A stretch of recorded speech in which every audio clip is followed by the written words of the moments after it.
When it comes to TV and movies and social media, I need y'all to put a disclaimer up before you post stuff. Some things people just can't unsee, and there's no warning. It's certain things I just don't want to see, and you guys be posting some weird, strange things. And also, the best way to assure not having certain things affect you in life, that means like coming back full circle, is not preventing them from happening. And the way you prevent things from happening is use precautionary methods. Like if you sick, stay home or cover your face. Don't spread your germs, please. And that way it don't just keep going around and around and around. And another question I have is people sibling, do they catch colds? Okay, I know. That's no way to start a show. And anyway, I want to get involved with my day one crew. So let me go ahead and do that. And I will start over, bring my day one crew back, and I will be right back.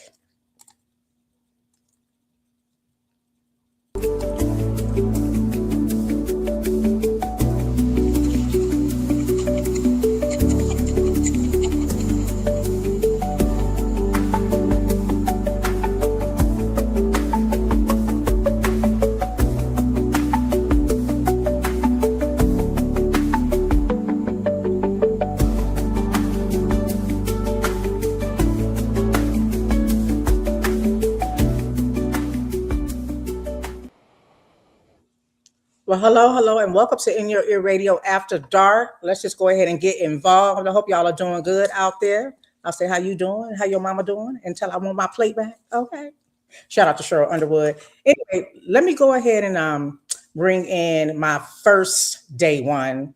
Y'all know these are fan favorites that we bring on when we do this After Dark, my day one crew. And it's always ladies first, you know what I'm saying? So let me go ahead and just get my girl on up in here so we can get into the conversation. It's Miss Trish.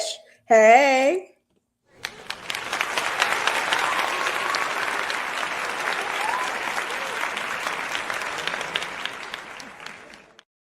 Are you in that crowd? Hey, family. Happy New Year, y'all. Hey, happy New Year. We made it over that hump. I'm so excited about it. I can't wait to talk about everything that's happened in the past.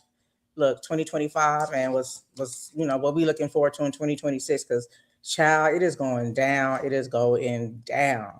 But before we do it, let me go ahead and bring in Mr. GB, add him to the chat so we can go ahead and get involved in this conversation. How you doing over there, GB? What's going on? How y'all doing? I'm good. Good. Hold on.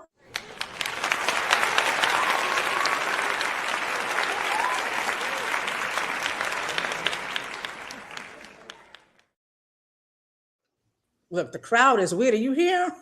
Yeah, they're going crazy right now. I love it. Yes, it's 2026 in this building. Let me play with this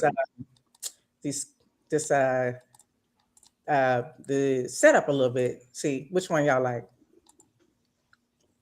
You don't care, huh? Yeah, what's the difference? Well, you know the frame. You don't see the difference. Okay. I do like when our names show up though. So you removing this. Hold on. Oh, because I'm the producer too. Look, I'm trying to be cute, so I don't have my glasses on, so I might post something. They ain't got nothing. Look, hold on a second. Let me get my banners up, and then we want to remove this. So we'll hit hide. And how that look? You like the names? That's cool. I do. I don't know. It's okay. With me. So we'll go back and forth with it. So anyway, Miss Trish, how are you doing? Happy New Year. How you feeling? Happy New Year. I'm good. I just want to live a soft life. That's all. A soft life? Yeah, I do. And I don't know. I think being an oldest child makes it damn near impossible. Oh, so. Lord, you can open up a can of worms already. Look, we're about to get into it. Bless you. I'm an oldest child too. So what do you mean by that when you say soft lives? I think that's one of the words that trended in 2025. Mm-hmm. I was about to ask that too. So yeah. Why do I have to struggle? Why do I have to fight with anything? I just want to be spoiled. I want to be able to just ask and I shall receive. Yeah. I feel like I put in enough work. I put in enough work, and it's time to reap my benefits. Shit. I've heard that. Yeah, I ain't mad at that for sure. With everybody. Hell, my parents, Yeah.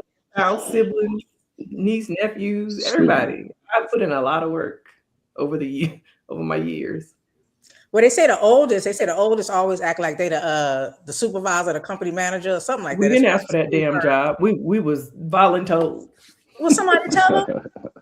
I always think about it as, I didn't ask for it. My mama used to always jokingly say that, whatever responsibility she left on me, she would tell me because she knew that I could take care of it. Like she trusted, certain responsibilities on me. And it was instinct. It was maternal instinct, natural instinct. I don't know if it's just a big sister thing, the oldest, sibling thing, but it was just a natural thing. It wasn't like somebody had to teach me what to do. I just looked around and observed on what adults do.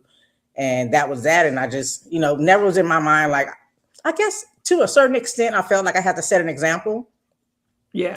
But it was, again, it goes back to just being like the maternal instincts. Like if you're raising a child, you always want to give them the right way. Even if you're not doing things correctly, you always want to teach them the right way if you're a responsible person. So that's how I felt.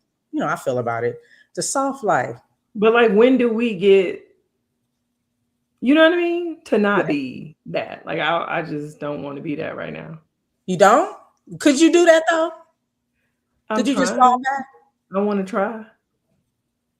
I'm telling you, you have opened. I think that's a good question too. Is it possible? Like, I think if you're willing, then you don't got to worry about the ability. It's the willingness. If you're willing. Yeah. But what if people just won't let you? Okay, Marmac. The shift leader. I received that too. I like that. Say that again, GB. You said I don't think it's a question of ability. It's a question of willingness. So whatever you're willing to do, you're going to figure out a way to do it. Yeah. Okay. Okay. All right. Well, shit. I'm about to change some shit. I think for me, it's happening naturally. Not, I could say in my head that certain things I'm not going to do, but certain circumstances have forced things to be different, where I'm not, necessarily put in a. I don't know. I'm telling you, just open a can of worms. We're gonna spend some time on this. We're gonna talk about a lot of things, and I want to come back to this. When I think about the soft life, though, I think I have good people in my life that look out for me, that cater to me when I am down. They're there to lift me up. See, when you down, why they just can't cater to you? And when I'm up, they lift me higher. Okay. Yeah. Well, I never feel forsaken to some degree. I always, even if there's someone important that's not around that takes an exit, I feel like there's always entry and someone else comes in and there's no void per se. I don't know, but I guess we all have different experiences, but I have literally said that this is a time for me to just F it. You know how you say F them kids? You know what? I'm not gonna worry about. I'm not worrying about trying to be the matriarch or have get-togethers. I'm not worried about trying to keep people together. Like, I'm just like, you know what? I'm sick of this shit. That's how I feel right now. Okay, so we feel in the same way. Okay, yeah, that's why I'm like, this is a conversation. Well, excuse me though. Go ahead. So has first caller not called first today or what? First caller will be joining us shortly. He turning up, celebrations don't stop, can't stop, won't stop. So he will be joining us. Okay, I'm just checking. I'm just checking to make sure he's included in the conversation. Double team. You ain't gonna get double team. You gonna have you concerned. You got. I ain't worried about y'all. I know y'all got my back like a chiropractor. I ain't worried about y'all. Listen. But yeah, how you doing over there, GB? Happy New Year. How you feeling? I'm straight. I'm vertical, man. I'm shooting for the moon right now. I'm feeling good, for real. Feeling good? You got your cafe? I'm feeling good today. It took me 48 hours to recover because I was raggedy. Yeah. I was well hydrated bringing in the new year. Okay. Yeah. I had to get some electrolytes in me and stuff. Yeah. Yeah. As we Yeah. get older, it's harder. We think we can handle it, and then once we Right. start, and we Right. forget that we can't because we like, yeah, keep them coming, and then we Mhm. realize, You need 3 to 5 business days to recover. right, Yeah, for real. For real, for real. like And I'm not everything. used to really, I'm really not used to staying up past like 7, 8 o'clock anyways, though. Okay. So yeah, that's me. For me, we had this ritual. Me and my sweetie, we good with it. I think he's kind of like leaning towards me, the non-traditional, non-holiday really person.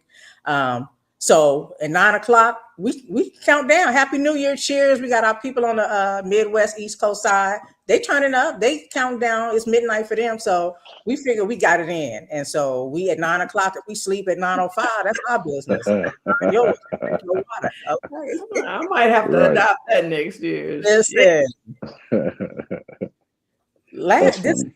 this was wild for me because some demon just decided they wanted to invade my esophagus or my lungs or something. I don't know what was going on, but this cough was the devil. Okay, and so I'm on the other side of it, I believe, but I don't trust nothing. That's You know, good.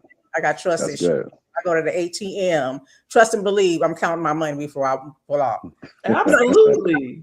That was a joke, Yeah. but that's happened. I've seen people, a person where they put their money in there and didn't give them all their Yeah. money. I've got shorter before. I just count it because that's just me. You know what I'm saying? I don't trust Yeah. nothing. I got shorter before. Yeah. Have you ever Yeah. gotten extra before? I've gotten extra before. Yeah. I think I have. I don't Yeah. think nobody found out. That was from a teller though. A teller gave me extra. And when I left, she called me. So I was like, all right, I'll bring it back. She called you? Oh, How much yeah. extra did she give you? Like 600. She gave me like $600 extra. Yeah. No, I would have changed my voice. Yeah, this is a How while did she know it ago. was you though that she gave it to? I have no idea, but I know I was at the window, so maybe she was able to verify the information through all my contact information or whatever, whoever she did a large transaction with or cameras something. back. Probably so. But yeah, she sure called me. I was on my way home and I had already counted it. I was like, oh man, what is this? I thought it was a blessing, right? But it wasn't no blessing in real That's life. how I look at it. That's a blessing. And I would have told her, you trying to block the Lord's blessing with the old phone. All you hear is hanging up. You know, old Hey, phone. I bet I hit a U-turn and took their money back. No, I said, it's my money. Prove it. I would have been on Judge Judy. You know, I don't want no problems. I took their money back. So anyway, I have tea because I have to keep my throat lubricated. You know, luckily I'm not coughing like, you know, the world's ending. But I have this thing, you guys, when it comes to getting sick, because I don't get sick a lot. Like I have allergies on a regular. But when I get sick, when I mean sick, it's like man down. Like I'm the baby now. So, you know, usually they say it's the men that are the ones that are, you know, the big babies. I'm the big baby. I'll be sad. I'll be depressed. I'll be thinking, reflecting on life. And saying, this is it. This might be it. You never know. You don't know. Right. You sure don't know. And I'll be serious as a heart attack back to back. Damn. Speaking of that, what really scared me was there was a one girl. She was on Big Brother. I got her name in here because you know, then you start reading certain stuff, and she caught the flu. Yeah, she caught the flu, and she's like 35, and ended up dying. She had she had 2 heart attacks. So now I'm reading like how can you have a heart attack around the flu? So that's the fluid that gets on your lungs and around your heart. So now I'm thinking about that, even though here we go. All right. I'll be back. You should be drinking a hot toddy. We rebuke that in the name of the Lord. Right. Laying of the hands for the whole congregation. Right. It's an altar call. Y'all get in the comments with the altar call. Exactly. Man, I received. That's wild right there. A lot. So I'm gonna try not to talk as much, but I'm so excited, you know, to see you guys and just catch up because I haven't been really doing that. But we're excited to see you too. Yeah, I'm happy to see you too. You and I get to turn up with y'all. But she ended up, so I'm thinking, whoa, what if I get right? Lungs and they don't catch it? Just a hypochondriac. No, I understand that too. Here's the crazy thing. That's how a lot of people actually died during COVID. Just overthinking it. In their mind. Oh, okay. Yeah. Really? Wow. It was oh shit, what's the word? Okay, listen. The older I get, the more the words they're here, then they float off somewhere. And then like 10 minutes later, I find the word like, oh, Yeah. that's Just the random. word. Then you come back in the room like, oh, so yeah, and they'd be like, what you talking about? Right. That's crazy. So, but really, oh fuck, what is the word I'm thinking of? But a lot of people died of Like because they panic, thought about it. anxiety. Yes, Yeah. yes, Oh, panic yeah. attack. Yeah. Yeah. They Word. had anxiety and panic attack. That's the reason why they died. A lot of them because they were overthinking it, and like Worry, you said, anxiety. Yeah. hypochondriac. Exactly. So I could see that. I could see that. mhm. I mean, it's just like people with snake bites or gunshot wounds or some type of like deep laceration. They tell you to they say that the person is supposed to remain calm as possible. You know, you try to keep the person calm so that their blood pressure ain't going crazy. And Right. but Yeah. like That's it. imagine that, you know, you face to face with the Reaper, and it's like you still got to remain calm. Right. That's a task right there. Absolutely. That's a task right there. Fear will make That's you crazy. panic. And you, Yeah. especially if you don't know. If I could say, oh, I've been through this before, this is a symptom, it's gonna, Right. course for 7 days, and then I could be mentally prepared. But if every day it's a roller coaster game where I'm feeling okay, and then at night Right. it's like, oh no, get up, wake the fuck up, I'm a name, wake up. You know what I'm saying? Like, and Yeah. I'm like, what is happening? Like, is this gonna get worse? Like, and I shouldn't think like that, but I got a hypochondriac tendencies. Me too. Yeah, it's scary these days though, because what's seemed to be common and familiar, they say, oh, it's a new strain. They just Yeah. they That's lump you in with something else everybody to else. keep us anxious Yeah. and having panic attacks. Oh, this is a new strain, People because get sicker than ever. I'm telling you, Yeah. I had to really talk myself down when I had COVID twice during Yeah. one while I was unvaccinated, the second one after my forced vaccination. Yeah, but anyway. Oh, you have 4? No, I got COVID twice. Oh, I thought One time before I was vaccinated, and that's the time I had to talk to myself. I really had to Right. keep myself calm and talk to my immune system and talk to all my organs and shit for real. Yeah. I don't know. I think I had it 3 times, I believe, and every time I was just ready to call Jake from State Farm to make sure my affairs were in order. See? I was like, Really? I don't It know. was I was bad? like, I don't know. I said, man, after everything I've been through in life, this time I'm gonna go out. Damn. Yeah, it was scary. I ain't gonna lie. I ain't finna play Rambo in front of y'all. I was scared. I was like, man, this is crazy. Because it's like you're just dealing with the unknown, the uncertainties. You don't know if the medicine working. You don't know if the vaccination is working. It was just a lot. That Like, shit dang. wasn't working. Yeah. Yeah, I went to they was like, you here? Yeah, yeah, I'm here. You see me? Yeah, Yeah. no lipstick on. Y'all know I'm sick. Right. But yeah. So yeah, I'm grateful. That's one thing I'm very grateful for, that you all are well and that we are here in the presence together on the other side of 2025.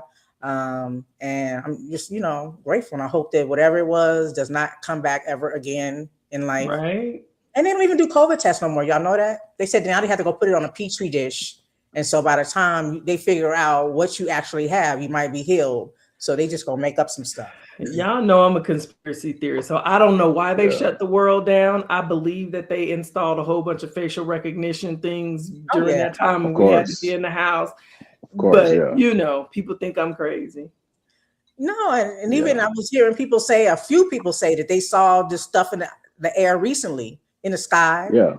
Yeah. We know about clouds. I saw it for sure. The chemtrails is real. Yeah. And they tell us it has nothing to do with, of course they're not gonna tell us the truth.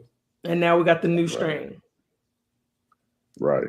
So we just stay testing them. They're trying to see who got the strongest immune system out here, basically. So that's what I think. On y'all vitamin C and all of that. And then DJ Envy, I know his daughter, I think she was like middle school. She started off with strep throat and ended up in the hospital for days. I think 10 days. No. Worried, that she wasn't gonna make it. So Wow. stuff like that, But again, I'm just glad we over that hump for the most part. So I got to watch a lot of TV. I was all in everybody's business on social media, even though I got, I was advised by my sibling doctor. Stay off the internet. Stay off the internet. It would say in the net. IN the net. And I did the exact opposite because I'm, that's the big sister syndrome, right? Right. I'm the boss of me. But yes, I got everybody business. So I got to catch up on Reasonable Doubt. Okay. Cliffhanger. And what did you think? Okay, so it was yeah, it got good, real good. Okay. Did you gotta go back? Jimmy, yeah, you seen all 3 seasons? No, I haven't started this season. The last season, it was kind of, I was like, man, she was just running circles around her dude. So I was like, come on, man. I don't know. I ain't find no interest in that. He was season 3 gets better. It took me a minute to pick up on season 3, and I had nothing else to do, so I went ahead and buckled down, and it got really, really good. But you I like season 1 though, but if you look at season 3, you get a much more insight as to why she's like that, like her background, her childhood, and her parents, and all that. Yeah, makes a little experiences. Yeah, so I enjoyed that. Okay, what y'all watch? Did y'all watch anything? Catch up on anything? Fresh Prince. I'm on that. Yes. Season 2. Fresh Prince is back too. Yeah. I'm done. Let's see, Fresh Prince, Matlock. Y'all watch Matlock? No. Y'all got to get on Matlock, man. It's a cool show. It's brand new. Yeah. It's like the 2nd or maybe the 3rd season, but it's with a woman though. Okay. So I'm not gonna give you the whole show, right? Yeah, Matlock. Yeah, you remember Andy Griffith, the tall cat. Okay. From the so 90s. is this like his kids? Like what? That's why I say I don't want to give you the backstory to it. But she is an attorney. She is an attorney, and what's the lady's name? I think Catherine Bates or something like that. The lady that played in Misery. Misery. Ooh, I like. Yeah, she played in Misery, right? So she's a great actress. The writing is cool. It's modern. Okay. It's fast paced. It's witty. I like it. So if I'm watching it, it must be nice. What streaming network is it on? It's on CBS. Oh, okay. So just regular. Yeah. TV. All right. So yeah, that's like one of my favorites right now. And well, you already said Fresh Prince. So yeah, Fresh Prince. A lot of stuff I can't tolerate, but as far as a movie, so I like low budget movies though. So have y'all seen Departments? You be watching TV? Hell yeah, that's where I found it at. It's called Departments. No, that's the streaming bootleg. Remember? And it's spelled the same way you said. You be like, "Hey, where y'all get that weed from? Oh, from over in them apartments or whatever." It's a cool movie though. It's real funny. Yeah, I like that though. I like people that talk regular, like in the neighborhood. I think that's why we fell in love with The First Friday, because it was just like we knew we could relate to every scenario. You know what I'm saying? So, right. Cool. What about the Dave Chappelle? Y'all didn't watch that?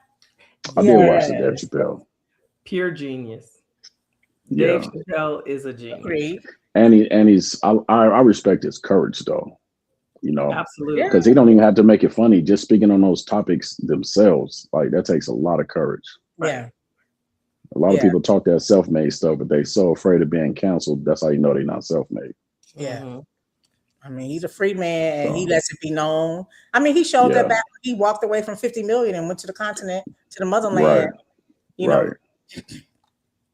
Yeah, Dave Chappelle is dope. I like the fact that I said Dave Chappelle dropped that comedy special like Beyonce be dropping a new album, right? She don't give you no warning. You look up and it's out. Right. I love that. Yeah. And it was so strategic after I thought about it. And shout out to Karen Hunter, because I was listening to her kind of just like just explain how strategic it was, how he dropped it. Because if you guys aren't familiar.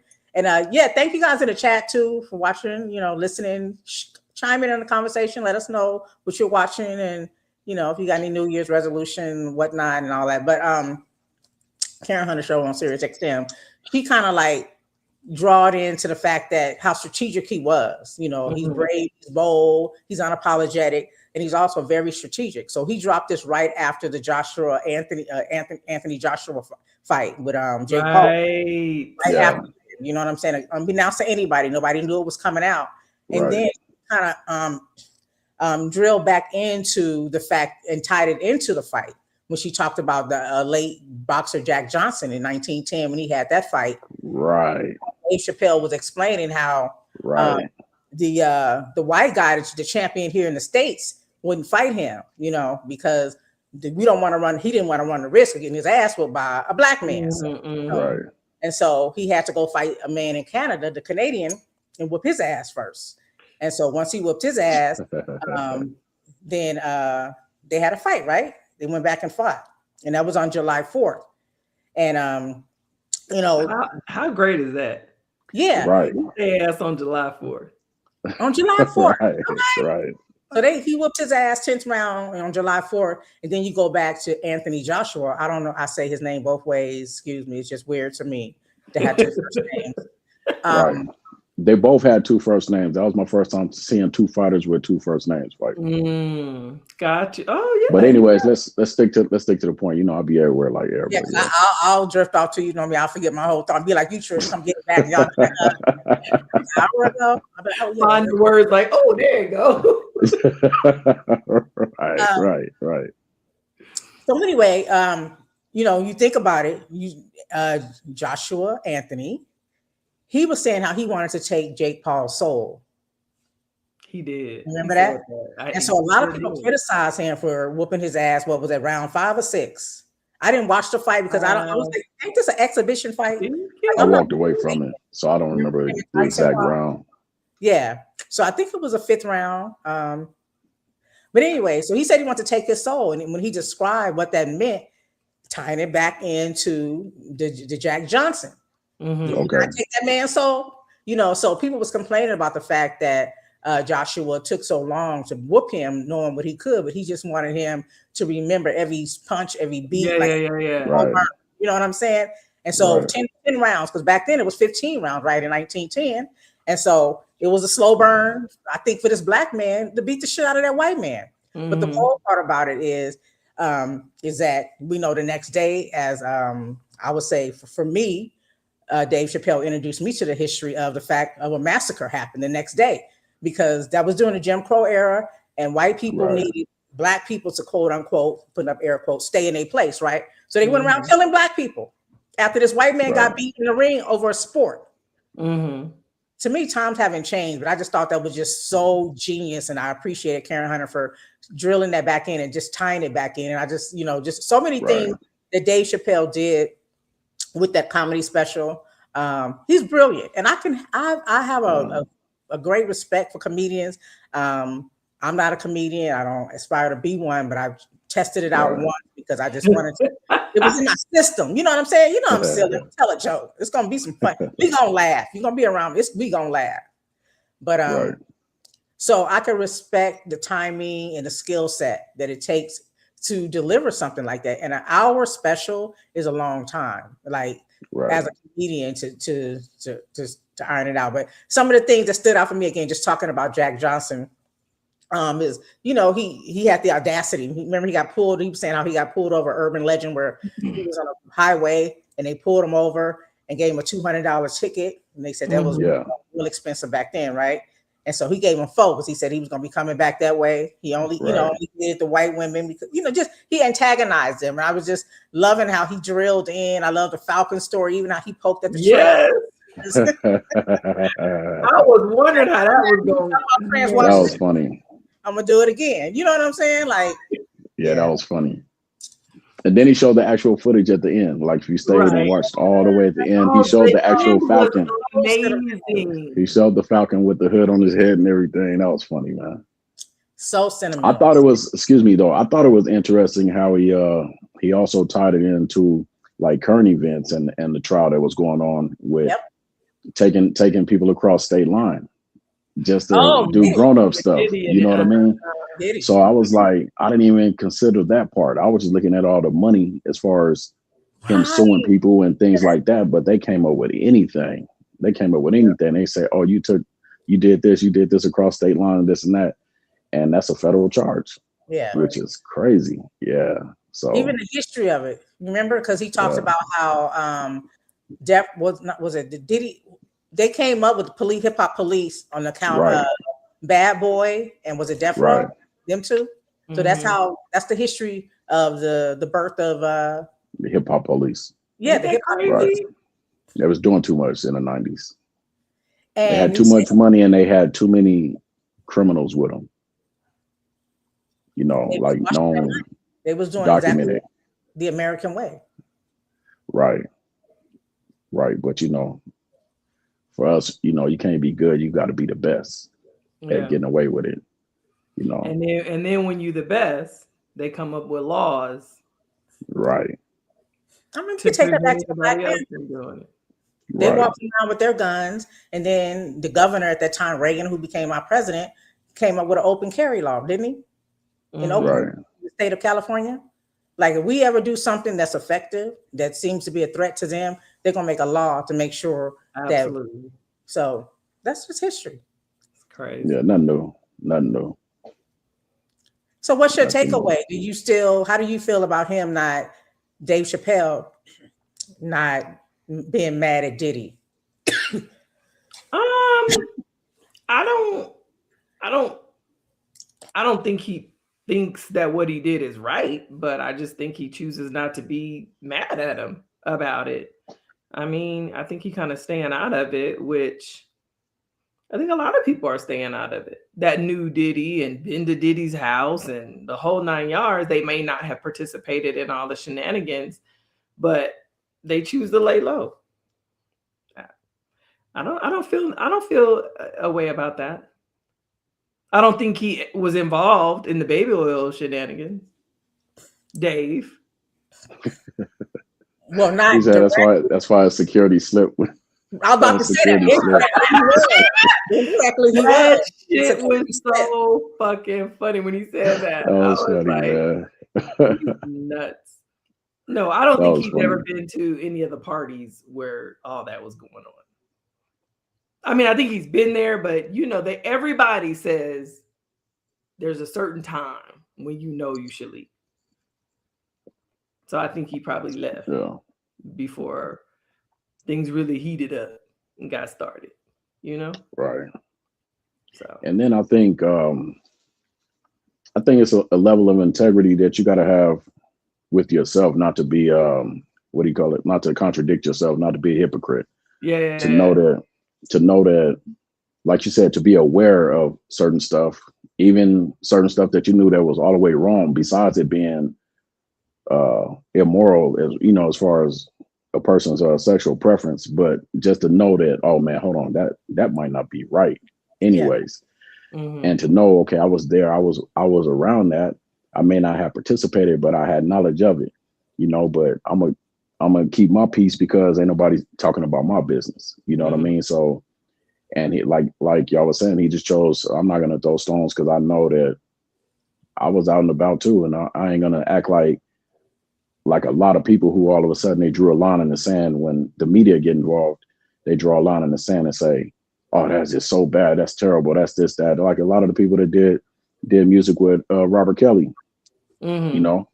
And which somebody just brought up, I know this ain't part of the conversation, but somebody just brought up recently how, you know, he had written so much music for so many different people from like Whitney Houston, Michael Jackson. So imagine those royalties. Imagine people, somebody said that, I believe it was Sony or someone tried to buy his rights to his whole catalog for all the music that he had written for so many mega superstars, and he declined. Then all of a sudden, he got all those cases. Gotcha. So when you start thinking about it on that level to where it's a money play, yes, it get real. They don't care about. They bring the law. They don't really care about all the atrocities. That's just to destroy your public image.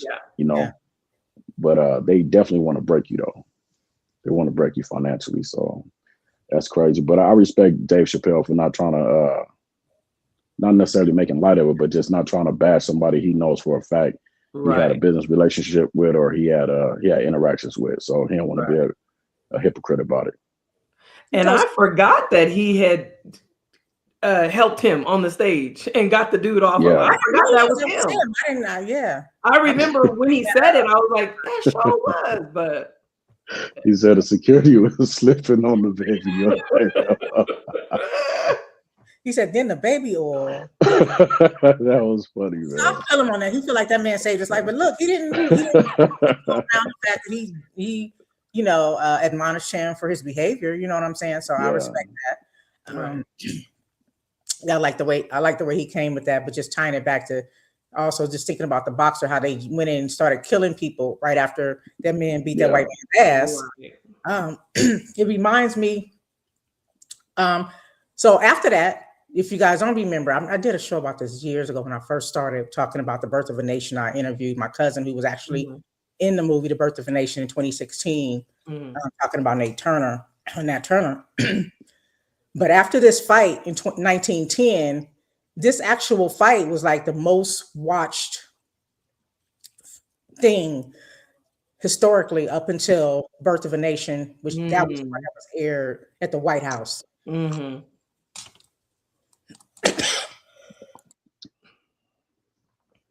That was the one that was aired at the White House. And that particular Birth of a Nation in 1910 was hosted. It was the first film hosted by a president. Y'all think this current president is something else. Woodrow Wilson invited all of his KKK friends in to watch Birth of a Nation, which is a film that was a distorted portrayal of the South after the Civil War, glorifying the KKK and degenerating African Americans. And basically it was like instruction. It was an instructional video. So all of this off of a fight, the huge dog whistle. Yeah. Right. You know what I'm saying? So, it's just crazy. And that's what I love about comedians is that, you have like Kevin Hart say, laugh at my pain.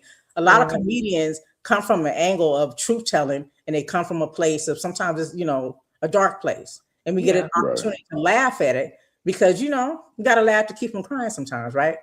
But then you learn so much. So I wanted to bring that in because we think we're so far removed. Yeah. 1910 and that was just like yesterday. Right in it. But here's the thing. So then what do you guys think? Because I go down rabbit holes. I can be a conspiracy theorist. So Anthony Joshua Anthony, him, right? Do the same thing. AJ had a car accident, right, in Nigeria, right, and killed two of his crew members too, man, his partners. People, yeah. Do we think that was an accident? Because that's what these motherfuckers do, and they down there in Nigeria acting up any motherfucking way. Yeah. Listen, you just said something. You just said something. Yeah. You said you want to take that white man's soul. I don't think they miss an opportunity to remind any of us, hey, you still a nigga. You know what I mean? Absolutely. Like they're sore losers. Yeah. Born losers. So but they're sore losers. And one thing they don't like is we don't even have to relish in our victories. All we got to do is win. All we got to do is survive, right? Yeah. And then they looking at it like, oh, he's taunting us or she's taunting us. Who said Beyonce could do something about the Lion King? You know what I mean? They attack anything that stands up for us. They want us to get money and shut up, or get money and go against us. That's why the ones that go against us, they lift them up. Like the Chris Rocks, and I had a list of them, but I quit even focusing on that list. Wait, Trish, you like Chris Rock, don't you? But, Chris Rock? I think he's a great comedian. Yeah, I think he deserved the slap, but for sure. I mean, but I do think he's a good comedian. He's funny for sure. I can't take that from him. Seriously, okay, she still listens to R. Kelly. I prefer Tony Rock is funnier to me though. He's more relatable. I think you're right. I think you're right. Well, what? What that was Tony that? Rock is funnier than Chris. Oh, yeah. And who? He's a little bit more genius with it. He's more, and I'm not at all comparing him to Dave Chappelle, but he kind of Dave Chappelle's it. You know what I'm saying? Like Got he'll you. bring it back. He could bring it back full circle. Yeah, I like Chris Yeah. Rock's style. I like the way he, I don't like how he goes hard on black women. Yeah. Unless you're gonna bring that back. Like you can say all this stuff, but then bring it back to uplifting us. You know what I'm saying? Because we can laugh and then we can just bring it back. It's kind of like Because he was raised. And then thing about it, he was raised by a black woman, right? He was birthed by a black woman. Yeah. I think. Even though we got our game from a woman, So I don't get it. That's another subject going on. I think that's another conversation that was trending in 2025. Is that a lot of black men hate a lot of heterosexual black men don't like black women, and it's by way of the music, the content, the lyrics, and just the way that they treat black women. Is it the a lot of that has is it the music? Their mothers though too. I'm just saying. That's what I was going to ask. Is it the music that they consume themselves, or the music they think is being consumed by black women? I think it's the music that they consume themselves. It's the music that they write. Oh, okay. So you mean artists also? Post when they're talking about a high value woman, or it's a lot of criticism on women that might have multiple baby daddies, or just the overall treatment, having multiple partners, or just a mistreatment of the person. You might choose that woman, but you're not treating that woman like you're not putting her on a pedestal. It's like a love relationship. I don't think it's right for anybody to cancel out a whole group of people just based on the actions of a couple people from that group, right? Mm-hmm.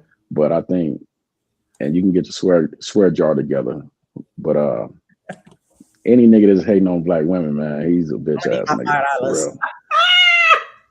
For real. I got a couple dollars too. I would sell it to you, but the way that unemployment work, it ain't cleared yet. I got you. I got you though. When I see you, I got you though. Yeah, okay. But for real though, that's just weird to me though, man. Like, how you gonna hate on a black woman, but a black woman birthed you and raised you? And but let's talk about some black women. Yeah, because I know some who are really, really fucking up their kids. They really are. Especially, I'm gonna just say I know a girl, a woman, who is just it's not good. And what her son, right? Because we're talking about men, is seeing, and I could see this son growing up saying, "No, I don't fuck with black women," because of what he has seen growing up and in his own home and have witnessed, and it's a lot. So we can't just they have to take accountability for their part in it too, when it's warranted, because some black women are not right, but then hell, some white women, some Asian women, some it's just some women are not right, but we're talking about black people here, but it's in every race, but you have to call a thing, and if a woman is doing her children a disservice, she has to take responsibility for how they interact with women that look like them when they grow up. I agree. I think it has I think it has a lot to do, for those who do, because even, I agree with you saying 2GB when you say, middle fingers up to anybody who, has anything disrespectful to say or in the way of they treat a black woman. But I think it's more of a subconscious thing for a lot of them. They don't even realize that they hate. Like, how you have people who walk around and say they black and they proud, but they do the opposite. What they bring forth shows that they really hate themselves. You know what I'm saying? And they don't even realize they hate themselves. So I think a lot of them think they love these women, but their actions speak differently. And I think, again, what you're saying, Trish, is that a lot of it comes from their upbringing, their lived experiences. You can't take that away from it all. Even talking about the Diddy situation, you know, rumor has it his mother was not the nicest to him, and that probably formed his, you know, perception on how to treat a woman. And I've seen it just like you know, like you said again, that I've seen women be hard on their male sons, you know, want to go toe to toe and knuckle up with them and fight them and treat them a certain way. So they go into the world thinking that this is what a woman likes, this is what she wants, and not necessarily thinking, oh, I don't like her, but treating her that way because they think that's the appropriate way to treat, you know. So, but I just thought that was interesting for that to be a trending topic in 2025, the soft girl era, and Black men not really loving Black women. And, you know, another thing that you said that I'm thinking of now is you're saying that, you know, a lot of time Black men, some, because we know it's not the majority, you know what I'm saying? Sometimes we minimize, we maximize a minimum and we minimize, you know, the big thing, the maximum. Yeah. I'm not saying this is like a high percentage thing, but it's worth talking about because we've all seen it. And maybe we want to know why are some men like this? Some men that Black men don't date Black women. And they have things with their upbringing. Do you see that in other races though, that may have had a brutal childhood with the white mom or Asian mom, or do you think that deters them from, you know, staying with their same ethnicity, or is it just us? I haven't saw it. I mean, no, I've never even had that type of conversation to make me say, hey man, what made you choose this specific flavor or whatever. I haven't had that conversation with any others, but I have had that conversation with brothers though, right? And most of them just told me they've had so many bad experiences with Black women that they just don't prefer Black women, like in an intimate relationship. Like they love their family, but they just don't prefer a Black woman in an intimate relationship. Gotcha. And one brother told me just straight up, he was like, growing up, Black girls were just so mean to him. He was like, and other girls wasn't mean to him. So that became his preference. So I was like, oh, okay. And I don't share that experience, so who am I to judge him though? Yeah. But if he just told me all the way out, like if either of them would have told me all the way out, I just hate Black women, then it would have got different. Yeah, I get it. And now that I think about it, I do know some people from different ethnicities who've not, you know, maybe they're Mexican, they've never dated Mexican women, or white men who've only dated Black women, not any white women. So we can say it happens across the board. I mean, you know, for whatever reasons, it could be the same. Or maybe, you know, if you go Black, you don't go back. I'm just saying .com. You can tweet it. You know what I'm saying? But it's a good old school Crown and Coke. Okay. Doing it light today. Okay. Yeah, Dr. Sweetie said I gotta just sip on this tea. So yeah. There you go. I'm drinking a sidecar. Okay, so I got a new toy for Christmas, a Bartesian. Are you guys familiar? No, that's too many syllables. Right. But anyway, it's like, you know how you have the pod thing for the coffee, the Keurig. Oh yeah. It's like a Keurig for alcohol, and it makes your I've seen those things. You put the pod in. You can put your pod in and get a different flavor. Yeah. Yes. I gotta come to your house. You put the alcohol of your choice in there, and then the flavor comes. You could put a flavor in it. Okay, if I can show y'all this video. So while she's looking it up, from what I've seen, you can have vodka, brandy, like different ones, different cocktails, and then you have a pod. So that's just the flavor, right? So maybe you want a margarita. Can you see it? Yeah, I see a little bit. Wait. Yeah. All right. Do you see the alcohol? Pull it back. Oh, pull it back. Okay. Put your hand over the phone like this. Oh, okay. Is that like Jack Daniels under there? Wait. Yeah. So anyway, you can put different flavors, like tequila, whiskey, whatever, and then you get the pod. So maybe you want a margarita, so you get the flavor and you put the pod in there, and you pick this your choice, and it makes your margarita. Say you want a daiquiri, you put the daiquiri pod in there, and you make your liquor of choice, and it mixes it for you. But before we finish talking about liquor. Listen, I don't know. I'm not drinking, but if y'all, y'all got a drink word, we still with it. You know what I'm saying? This is after dark. I don't know where y'all at in the chat, but we here. And you know what? You was going hard when they weren't drinking last time too. I just got to put that out there. You see how that come full circle? Yeah, that's That's a crazy. hula hoop. It is so crazy. But before we get into that, crazy. let's go ahead and bring on the other member of our crew, and that would be first caller. Yeah.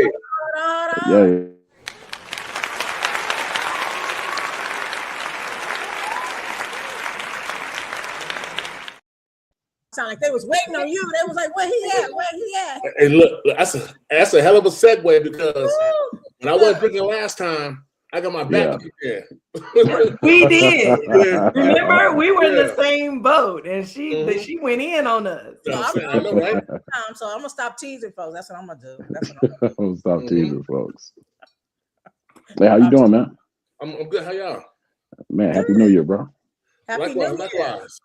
But now I'm just getting here, right? But I've been listening. Okay. Yeah. And when GB asked about me earlier, Miss Toya referenced what she said, can't stop, won't stop.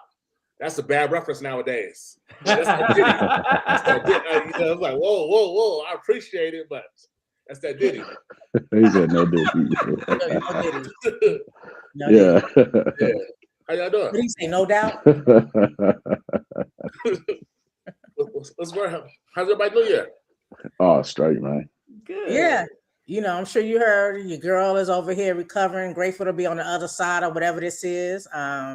And just grateful to be in 2026. Looking forward to I don't think it's going to be a great year as far as the economy, as far as, the country is concerned. I think we're going to be in for a rough ride. But as far as the love and the community, I think that's going to be stronger than ever. Yeah, we got to speak positive, though. I said, you got to speak positive. You hear nothing positive? I'm optimistic. Yeah, I'm optimistic on certain things, but I'm not going to play. They just bombed Venezuela like this morning. They bombed Nigeria on Christmas. That puts us in war status. And we know, even though we haven't, bombs don't touch us unless you consider 9/11 a bomb when the planes hit the towers. That puts innocent civilians at risk. So that's a reality. I'm not, trying to be Debbie Downer, but I could be a realist too. I'm not going to act like what's happening ain't happening, because my heart goes out to people. We're so lucky here in this country because we don't have to worry about just chilling and something blowing up in our neighborhood. People really live like that day by day, thanks to, the powers that be. So I'm positive, but my positivity comes from the love. I say love and community, because we have to. This forces us, if we haven't been, to be stronger, because we know, as Miss Trish has been saying since day one, we all we got. But some people are actually coming into that realization. And that means that we have to come together as community more so and exchange goods with each other, information with each other, be of service to each other, and lean towards each other in these trying times. So I think that was positive. Thank you very much.com. Are you done or you through? I ain't finished or done, but I'm gonna pause. You see that yellow sign? Sure, pause. All that yellow. Yellow. That's yellow. What I was referencing, I know I'm jumping the line right now, but pardon me, excuse me. What I was referencing when I said we got to speak positive, because you said something about the economy. And for me, man, I'm like full speed ahead like a Navy ship trying to get to this bread. Amen. I'm trying to get to this money. So I don't care what the economy doing. I'm trying to make it do what I need it to do. Yeah. Because I got plans. Absolutely. That's what I was talking about. I got you. But yeah, I do acknowledge the fact that there's a lot going on. For sure. But then I also think too, we need to start clarifying when we say we all we got. Hold on, who is we? You know what I mean? And we say community. Who is community? Because just because you look like me don't necessarily mean you we. You know what I mean? Absolutely. And just because you look like me don't mean we're part of the same community. So I think it's important for us to start clarifying who the fuck is we? Who is we? Because I think. Go ahead. I think we are the majority of a certain group. I'm gonna say us, our minority group, who do think alike and that want to advance and see our people, you know, move forward. And we, like Ms. Toya said, we depend on each other. We share amongst each other, so that we survive this thing, because that's kind of like what we got to do. So back in the day when there was the Underground Railroad, everybody didn't look the same, but they were a we, and they were all they had in order to make that thing happen. So I think it's the Underground Railroad of today.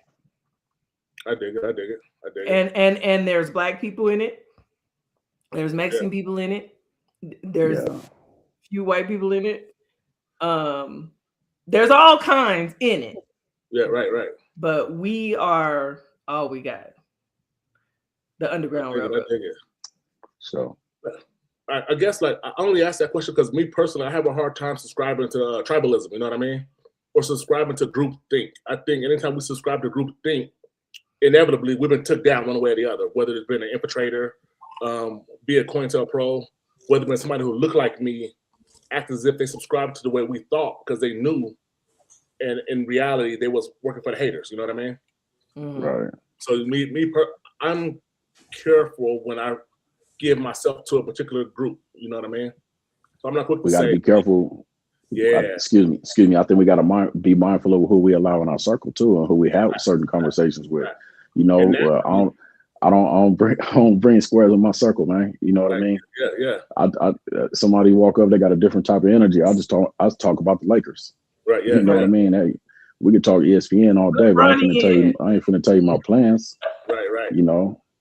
And it's unfortunate because naturally, us as Black people, we're so forgiving, we're so welcoming, we're so nice. You know what I mean? And that's our downfall. You know, people like us. You know, have y'all saw the movie? Have y'all saw the movie? The Black Messiah? No, excuse me. Judas and the Black Messiah. Yes, that about Fred Hampton. Yes. Oh man, that movie made me cry like a baby, man. Wasn't it crazy? Yeah, he's right up under him like a mustache, just right there. Just right there. So Black Messiah. No, it's called Judas and the Black Messiah. Who's the story? It had the guy that played in Get Out was he was the villain. And then Lakeith Stanford. That's his name. Yeah, Lakeith. Yeah. So should I watch it? You sound like you said you was crying. I cried like a baby though. It hurt my heart for real. Because we thought he was supposed to be a we, and he wasn't. Right. Right. That's the reality. Don't tell me everything, but that's the reality that we live in. We always got to be watching our backs, right? You know, that's just the reality. You think about even the animals living in the wild, you know, they have their little peaceful territory, but they're always on the lookout for somebody but you know, now that I think about it, people that look like them, let's just say for the Lion Kingdom, for example, do the lions turn on each other? Not in the movie Lion King. Do they what? Do they do what? Turn on each other? Yeah. Do they sell each other out? Yeah. Okay. So that's just part of animal nature then, right? That's just a reality. That's not going anywhere. So with knowing that, we also know that on the flip side of that, we have people who are like-minded, who have the same interests. I mean, think about Harriet Tubman. She was pulling guns on relatives. Absolutely. You was gonna rat her out. You was going to tell. You weren't going to make it. And that's a sacrifice, because I know that would have been hard to do, but I would have been Harriet too, though. I just know my energy. Yeah, I wouldn't have put out my people and took away our freedom just because I love this person enough that was weak. But that's what I'm saying. Mission, man. She knew nothing stops the mission. Who was part of the Underground Railroad? Who was the we, and who wasn't? And she was shooting. Right. Who wasn't? I don't think elephants rat each other out, though. I don't think so. Anyway, y'all drinking. So what's the drink word? Cranberry juice in my Vegas glass. Cranberry juice. We need a drink word. We ain't gonna never take a shot of your cranberry juice. I know, right? Drinking like you pass the drug test. You some cranberry juice and water. Flush everything out. Yeah. I don't think that should work, bro. Taking them New niacin Year. pills and all that. Mm-hmm. New Year's. Yeah, I'm with that. Is it New Year or New Year's? With an S, plural. Because we manifest. positive. We want to You're manifesting. Plural. We trying to make everything times 2. This is many more. Okay. If you say so, with the S on it. If you say it's an S, you know. We passed New Year's resolutions, or anybody? Y'all got them, or y'all? No, we haven't done them yet. Okay. Yeah. So You can start it off. Yeah, no. Yeah, it's New Year's with an S. Okay. Yeah. Just because Miss Trish don't like it. So is the proper pronunciation New Year? Well, I mean, obviously it's a new year. Yes. Survey says. There is no. It's New Year. Happy New Year. Where you from, homie? Me? Yeah. Here. It's an S on it there. You already know. So here's the thing, Trish. If they don't, if they just say New Year, you don't got to drink. But if you hear New Year's, all right. That's 2 shots. Yeah, if you hear me say it without an S, that's a double shot. Okay, so then what are your plans for the new? Nah, you switching it. That's good. Checkmate, huh, Trish? I think that's just being positive. You know, I just try to. Touche. I'm gonna pull my shot right now. How do you feel about that though? Because Ethiopians, they have 13 months in the calendar year. Other, Asians, they celebrate the New Year between January and February. People are saying that our actual New Year starts in spring, maybe in March. It does. Yeah, it does. It does. We always try to shit up. They moved around. What is it? The Gregorian calendar. Yeah. To try to even out. It had something to do with just trying to even out the amount of days, and it had a lot to do with the way people worship. So if you think about the way people worship in accordance to the politicians at the time, because the politicians realized they couldn't stop worship. They realized it was too big, so they had to get in on it. That way they can control it. And by getting in on it, then they set all these parameters in place. But really, all of that stuff is aligned with astrology. You know what I mean? So and for the people that don't think that astrology is as important as it is. No, excuse me, I meant astronomy and astrology, but astronomy. Astronomy and astrology. And the stars, right? All right. Well, yes. Okay. So you got the lunar calendar and the solar count. Like, you don't think the astrology and astronomy, yes, they run together like running mate 6 and 8. They go together. Nah, I'm talking about 6 and 8 running mate. Put them on skates on a crap table. Yeah. First caller, what you drinking? That's funny. Drinking over there, first caller.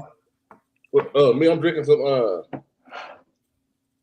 Buchanan's. What? Buchanan. Yeah, and that sounds fancy. A little pineapple juice. Okay, all right. I like it. Wait a minute. What is that? Whiskey or what? Whiskey. Whiskey. Okay. Yeah, I'm on whiskey too. Okay. How long was your break? How long was your all off of it. Okay. How long were you abstinent from? It should be whiskey. Maybe 2 weeks. 2 weeks. Yeah, 2 That's weeks. it. I almost did 2 Not months. that my bad. It just came out. Don't give me the telling the truth in here. It just came out. I was aiming for 2 You say full that's months. it. Look, so Ms. Trish, I did about a month and a half. I was good for a cool 2 weeks, right? Uh-huh. Then I had family come down to help me celebrate my birthday. That'll do it. Yeah. It's been up ever since. So That's the thing. Once you start, me, man, my family. Can't stop, won't stop. If you know, you know. Yeah. Listen. Well, I stopped for 2 days. 2 days. Let That's Miss good. Trish say Let it. your liver recuperate. Miss Trish, how long was she?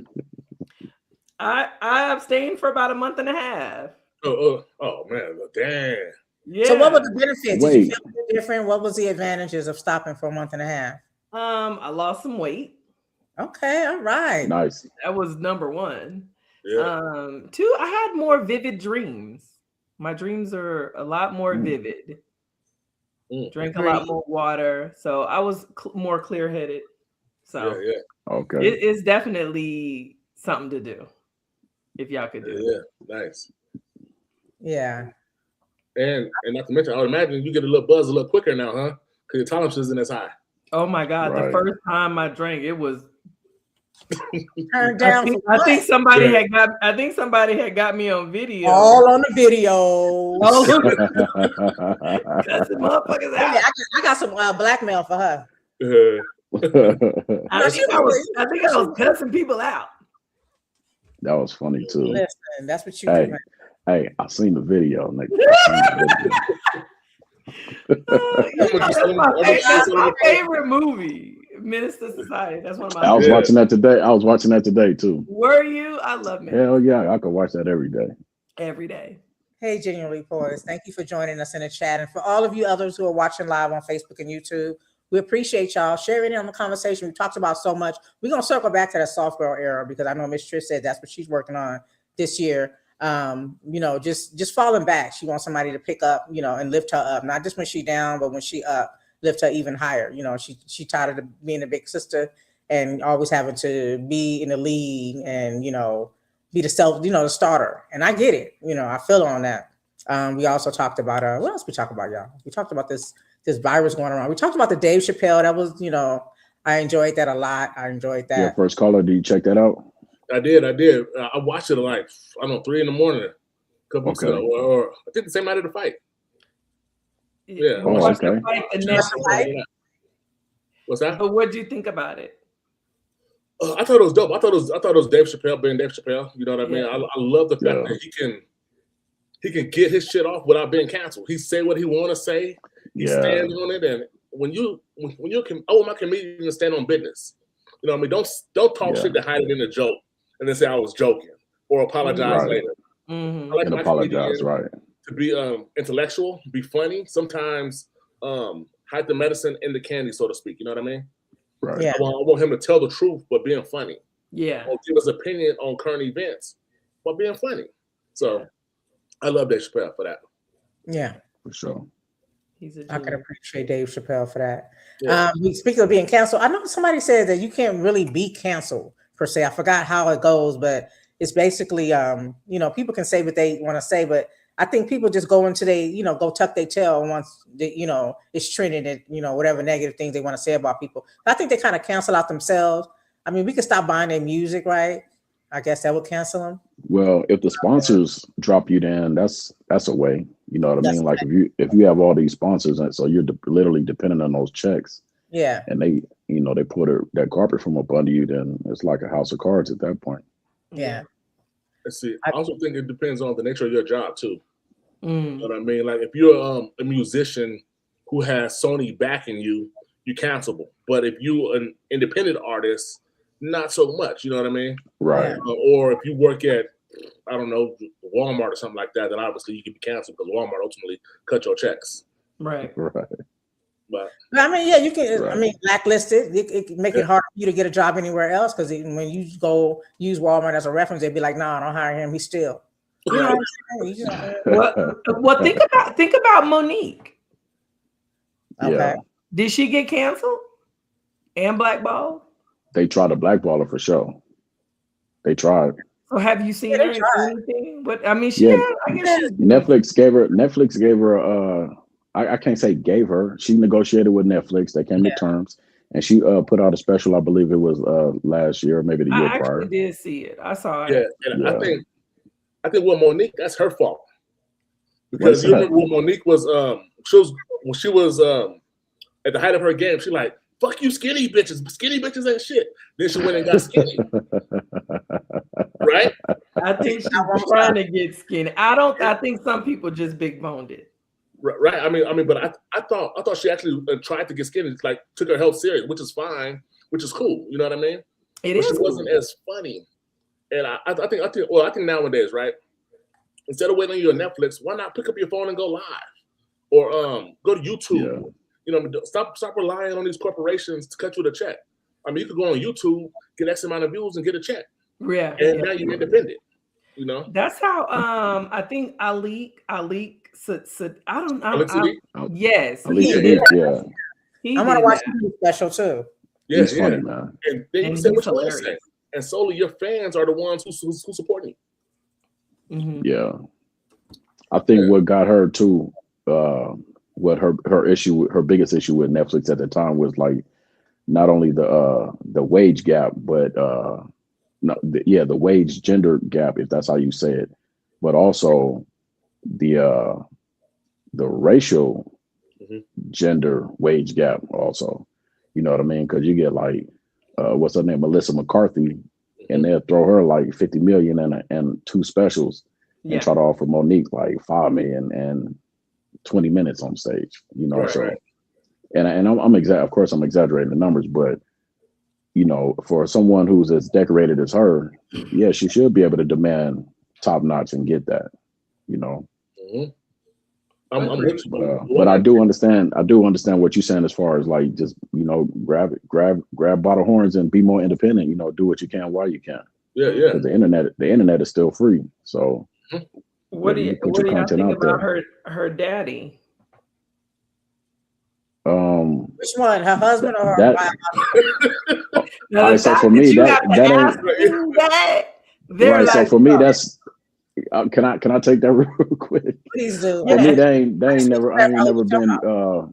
never been big on that terminology like that. But I do respect their relationship, though. I do respect how open and transparent they are with everything. It seems like, you know, if he get a play, he run it by her. She get a play, she run it by him. Collectively, they come together, put their heads together, and move forward as a team.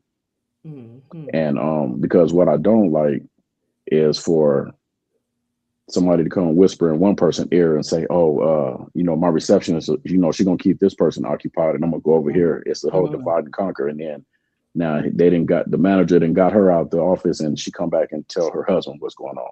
Right. Well, this is what we're gonna do. No, we're gonna make this decision together. We're gonna hear the information together. You know, everything together. So I respect that much. But as far as I like that part, but yeah, there's the daddy part. I can't. After she say that, I just can't. I do it. Como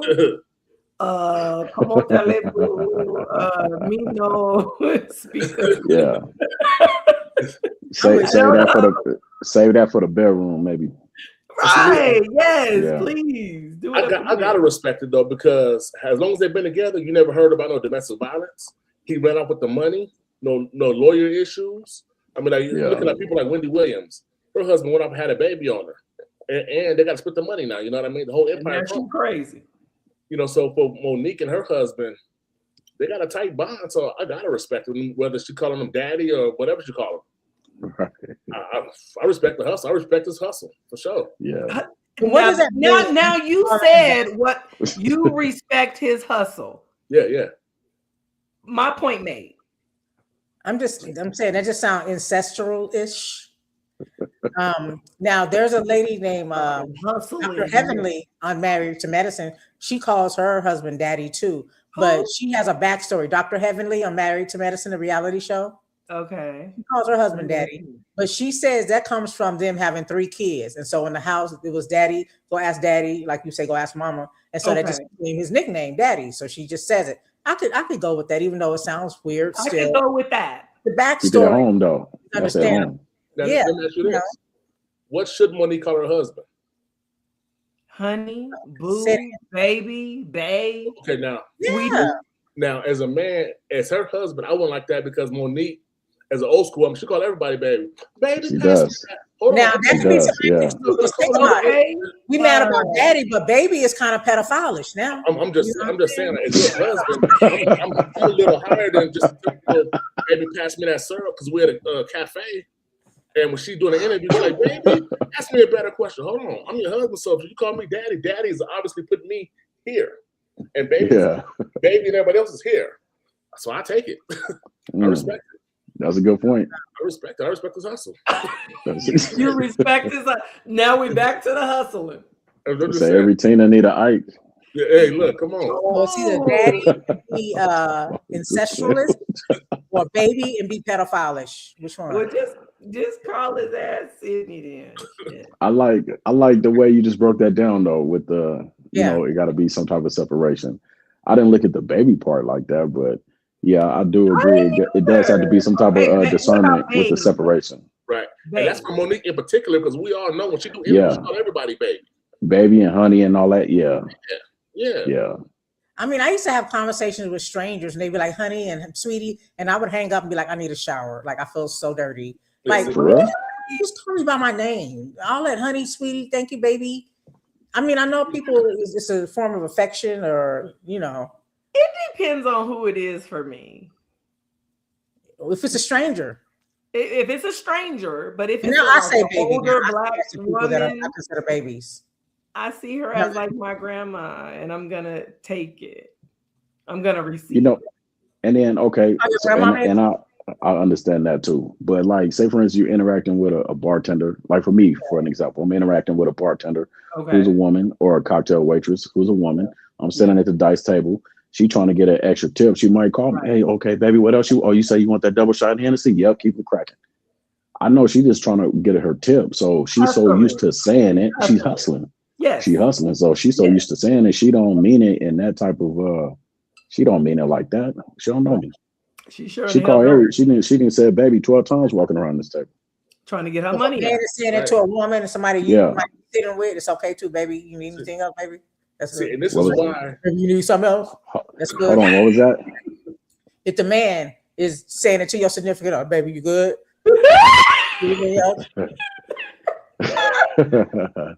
You know what? I think the sidecar is kicking in. I probably wouldn't even trip, because I'm gonna be basing it off his energy. Just being real with you, I'm basing it off his energy. If it comes from a different place, I might ask him to redirect that. If he looks southern, it might be okay. If he what? If he looks southern or like he's from Chicago. I need you to have a hot toddy, because you're sober right now. It's not working. What are you talking about? You know what? Southern. You should get a hot toddy, because tell your sweetie, right, to fix you a hot toddy with a little whiskey in there. Yeah. What you playing? Put a peppermint, some honey, tea. Yeah, we all on whiskey right now. A shot of whiskey. Wow. So y'all saying that didn't make no sense. If he's from the South. You said if he's southern. What we're saying is, you saying something, but we hearing other things. That's normal. I understand.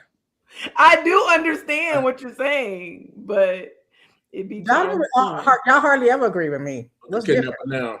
We hardly ever agree with you.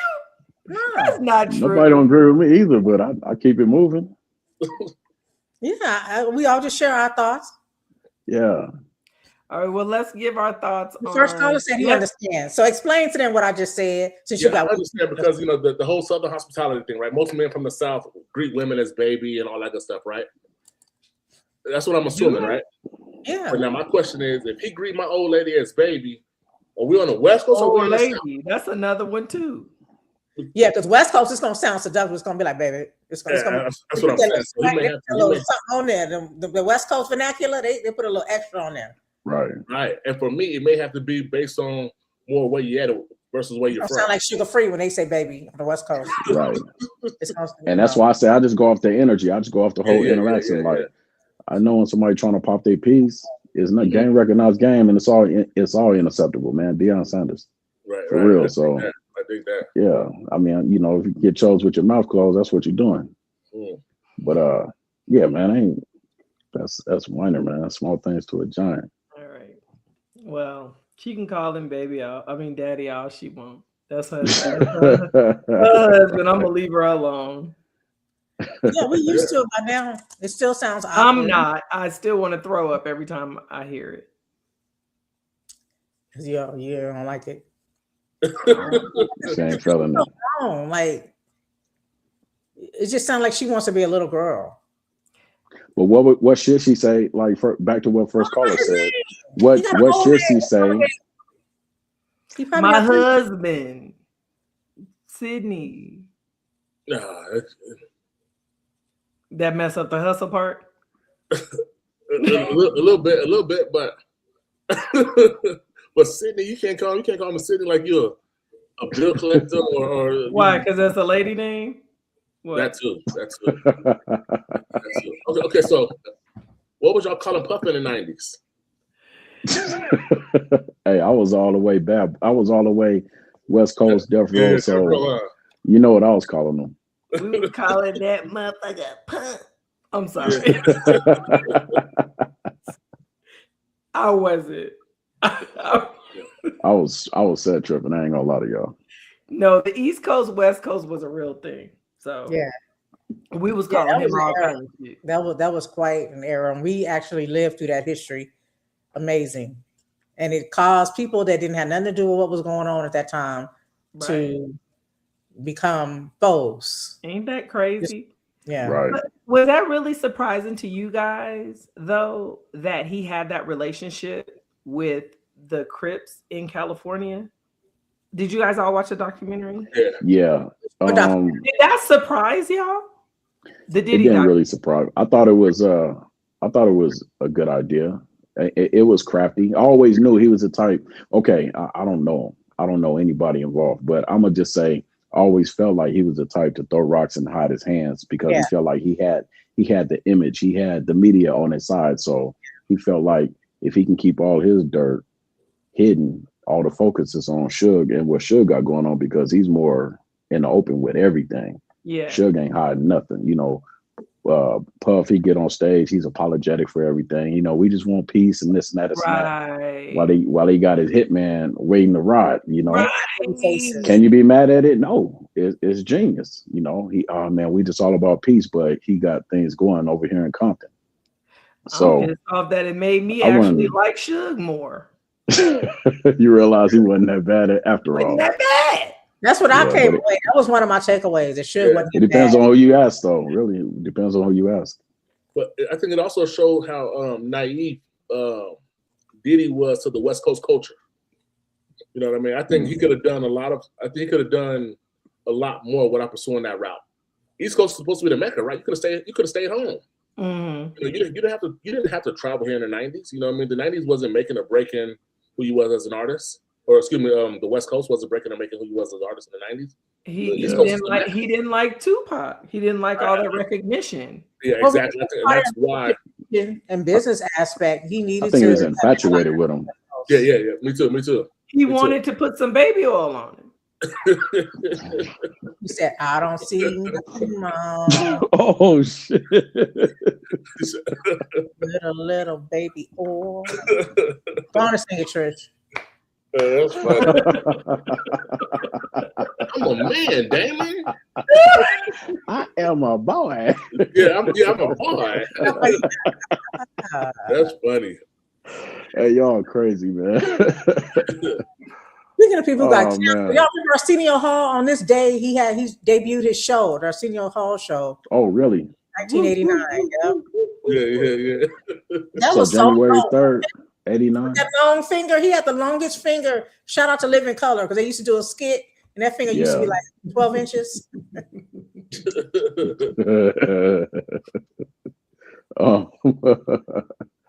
Arsenio kept the culture moving too. He really did. Yeah. Everybody was on the show. And I think, like they say, rumor has it, because he wouldn't go against the culture is why he got why he got canceled. You know why he got canned? When Minister Farrakhan. I was just going to say that. Got you. Yeah. Right? Mm-hmm. Yes. Yeah. They know how to they bully wanted him. Yeah, they wanted him to treat him like Geraldo tried to treat him when he went on the Geraldo show. Yeah. Right. And he's like, no, I ain't going to do that. These my peoples. Right. Did you see Geraldo getting canceled? Donahue never got canceled for having Farrakhan on, but Arsenio, a black man, did. Yeah. Because they wanted him to Stephen A. Smith, the Minister Louis Farrakhan. They wanted him to be Stephen A. Smith. Dave Smith is a Bust. Yeah. Listen, he tap a dancing, buster. all Yeah. that Bojangles, whatever it is, they do. Speaking of Arsenio, do y'all think it's possible to have another Arsenio Hall like right now in 2026? Monique tried. She was close. Monique was close. Y'all remember that? Was the Monique show? Yeah, she Yeah. did. That was live, man. I liked her show. Monique had a good run. She's been on sitcoms. I mean, she, they try to play her down. She's had a good run. Yeah. That'd be nice to have another one, but it's who do y'all think would be good in that space? I would say Nick Cannon for right now. Nick Cannon's is a great host. No, he's already been compromised. He had to go on there and apologize to the people for saying the shit that he said about the. He didn't have. When he had Sadat X on the show, right? He said no. I think when he had what's the dude? The one. New Year's. Wait a minute. Let me get my cranberry juice. See, he had the guy, the one. So I know he's from the one that don't like right? Nobody, huh? He was from Brand Nubian. I thought it was Dr. Umar. No, it wasn't Dr. Umar. It was somebody from like back in the 80s, like one of the 80s, 90s rappers. One of the conscious cats. Like I thought he was from Brand Nubian. You're right. So I thought it was Sadat X, or it could have been someone with an M in it. But yeah, I see what you're saying. And just okay, he had to come back and apologize. Right. So can I say this? Like therapy and all that kind of shit. Right. But just because he apologized, does that mean he's not aware anymore? Like Kyrie apologized. Now he's independent. What did Dave Chappelle say at the end of his show? He got a cold word. If y'all ever hear me say these words, don't listen to shit else after that, right? Yeah. Oh, okay. Came back and apologized. He's compromised. Done. Yeah. Okay. Done. Yeah, and the Cannon sat down with the Jewish people too, with the rabbis too. That's what I'm saying. So, he can't do it. So okay. Let me ask you this though. I heard Dave Chappelle say that. Dave Chappelle said that. And I'm gonna say Dave Chappelle was speaking for Dave Chappelle when he said that. Okay. I'm not gonna assume that he was speaking for like Kyrie Irving, or I ain't gonna say he was speaking for Nick Cannon. I don't even consider an apology compromising. I think an apology is securing the next bag, or even the bag that you have, what's left of it. So that's in my opinion. Runs your loyalty. But no. What I'm saying is, I'm not gonna say. I think I don't want to lose my train of thought, but I don't want to say that I think he had to completely change course, but just maybe, you know what, maybe I should have said it a different way, and then just keep it moving, keep doing what you were doing. But course, though. Oh, did he? Does he even have that show anymore?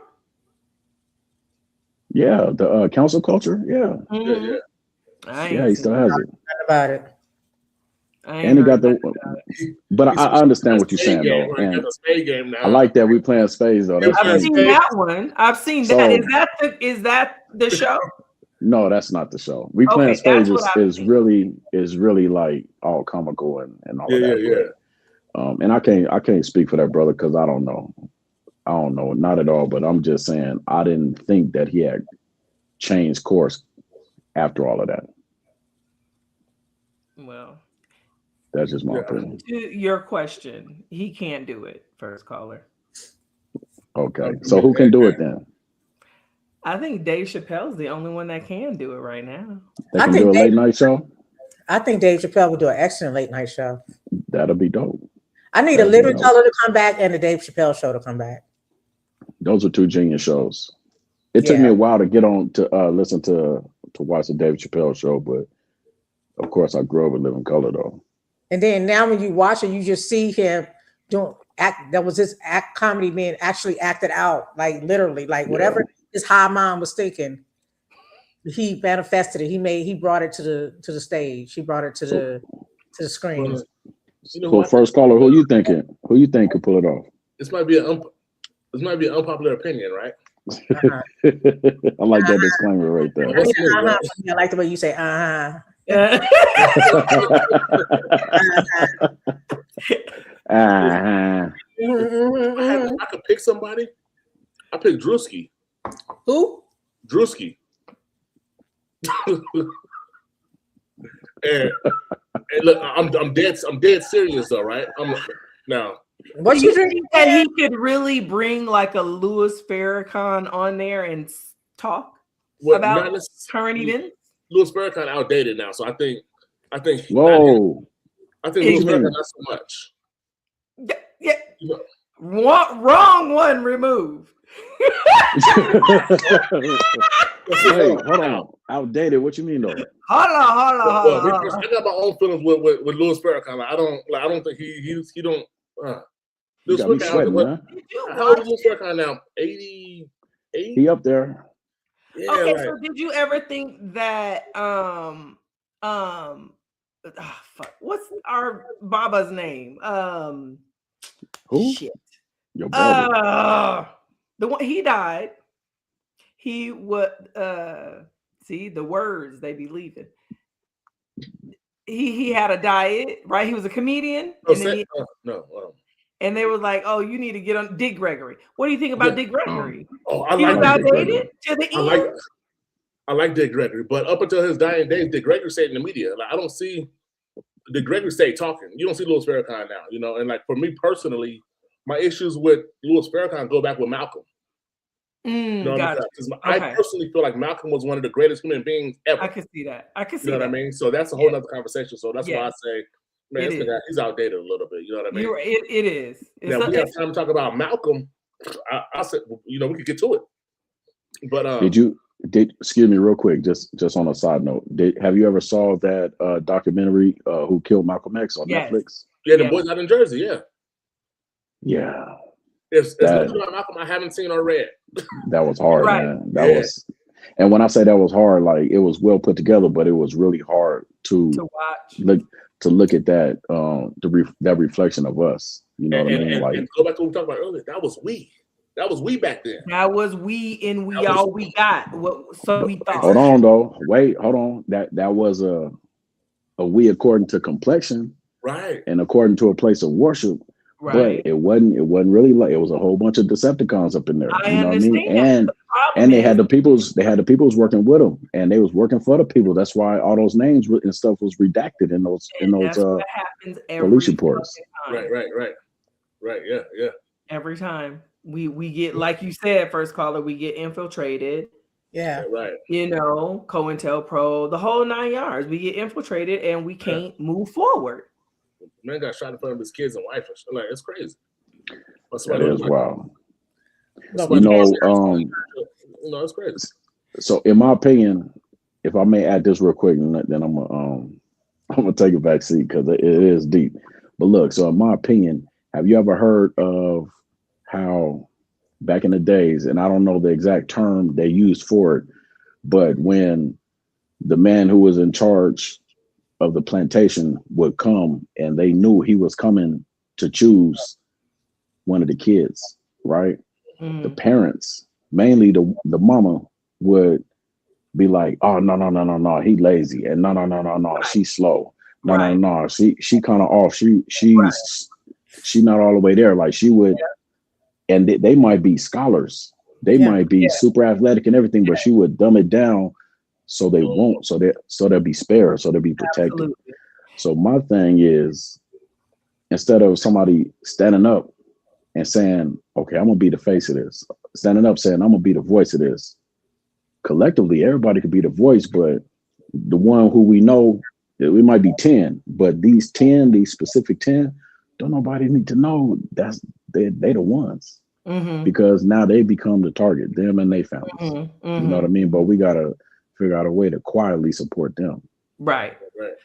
And this, honestly, I'm taking this back to what we were talking about earlier with our Black moms with you our right black with me, son. we on the same level. Go ahead. Right, She because got the hot toddy. She got the hot toddy cracker. that shit is passed down in the DNA, whether you know it or not. Yeah. So unfortunately, that's some learned behavior. Yeah. Unfortunately. Yeah. I'm reading a book called Spirited Kids by Stacey Patton, and that's what she focuses on, I think, in the first or second chapter, because I haven't got past the third chapter yet.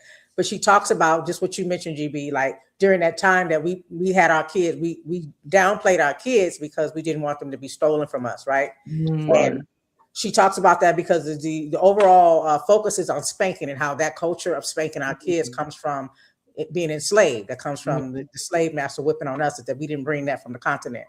But she uses that example of the things that the culture and the things that we developed over that time in slavery. She said that we do that to this day. We don't. She was talking about a scenario where there was a white woman and they were talking about their kids, and the white woman was bragging about her child, and then she went to start to brag about the black woman's child, and the black woman downplayed it. She found something kind of negative to say. For example, like if I'm having a conversation and you tell me, "Oh, you look really good in your dress," and I'll say something like, "Yeah, I can't wait to lose weight because it's how you downplay yourself." Got you. That's what she would do when that's what the black woman would do with our kids, and we still do that to this day. And I think that does have a lot to do with the self-esteem and the way they perceive, and in turn, how the child looks at the black woman as he comes of age, right?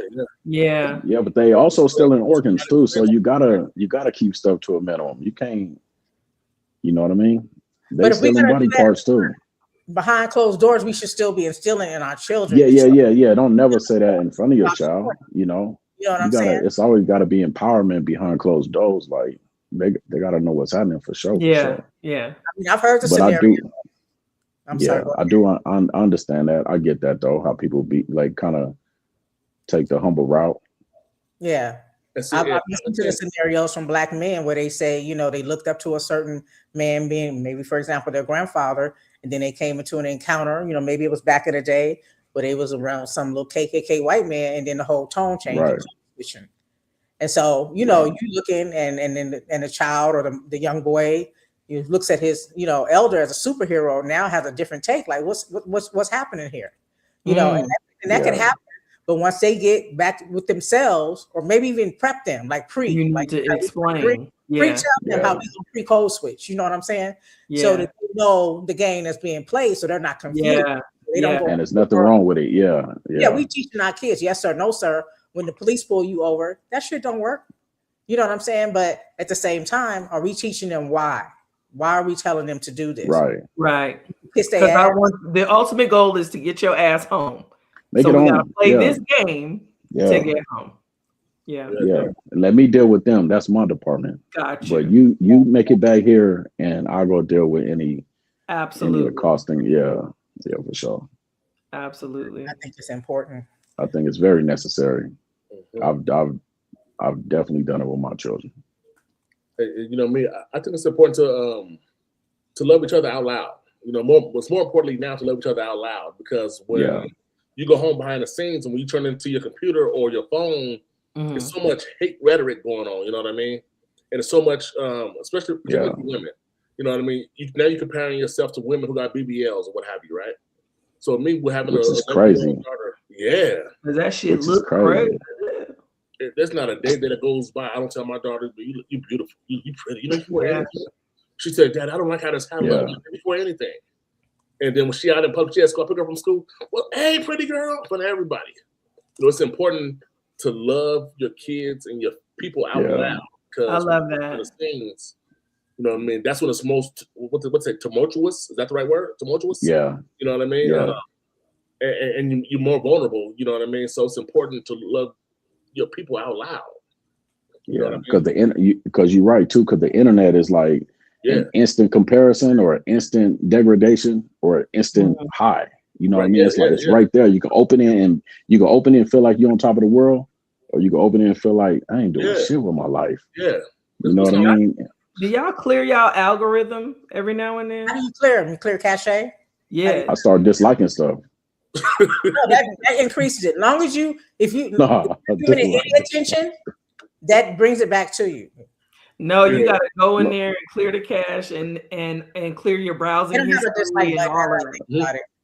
So Yeah, I don't know the social media stuff. I don't know that, but like on YouTube, for example, if it starts showing me too many videos of unsolved mysteries and gang banging crimes and all this stuff, man, I put don't recommend this channel, don't recommend this channel, But don't recommend this channel. you can go into your profile and clear your browsing history, and then No, I it's don't gonna have bring any up history. all It's the always So now Yeah. I did that, Search and for now everything. That's history. wait, all I get is fucking like dog loving shit. I fucking hate animals. yeah. But the shit I'm getting, I'm like, oh, that might that's get so you canceled. That might get you canceled. Right? Yeah. Oh, Peter. Oh, Peter. That's it. Just thinking of something on the After Dark. The chat is like all I hear is crickets. Like it is so unique to After Dark. So I guess everybody's turning up. It's Saturday. Huh? I was going to say it's first Friday, but it's Saturday. People probably out. It's a full moon tonight. It's my son's birthday. I thought people would be recovering. Hey, happy birthday, Deuce. Everybody put your deuces in the sky. That's what's up. Deuce. I just wanted to point that out. I just think that interesting. But no, the conversation is great. You know what I'm saying? That's all we need right here. That's all we got. You know what I'm saying? But I was just pointing that out. And we. Yeah, man, I like it. Yeah. Yes.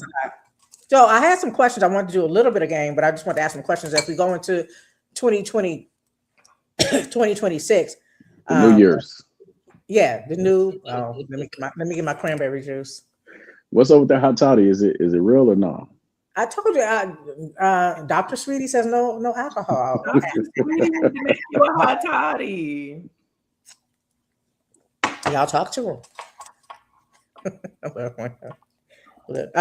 Somebody tell them. A toddy? Yeah. You know, I made it this way. What? See, now I'm acting like I was doing y'all like this. And you was. They say the same thing, make you laugh, make you cry. Who should say that? I just feel like y'all was just being dry. Like I still got personality, you know, at least. I'm just teasing. Bringing in the new year. But just in reflecting back, I want to ask a few questions you guys could answer. Okay. Lego. What are your favorite memories from 2025? Dang. Well, that's easy for me. Say it again. So for me, I went on. I stopped drinking for a little bit. Then the family came down, was turned up. Oh, that was probably my greatest memory of the year for me. He said, "Stop drinking for a little." 2 weeks. Well, no, I stopped drinking. Fuck those 2 weeks. When the family showed up, fuck them 2 weeks. We lit. Yeah. You know, and when the family was here, that had that in my year. Yeah.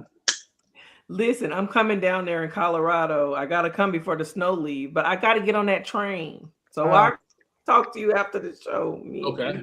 We didn't already discussed it. We ain't even seen ain't no snow out here. It's 70 degrees out here. Oh hell. Whoa. That's crazy. It's 40 out here. Yeah. It's 40 out here. That's wild. So that was most memorable for you? Okay. My best memory. Dang. I don't know if I could top that. Yeah.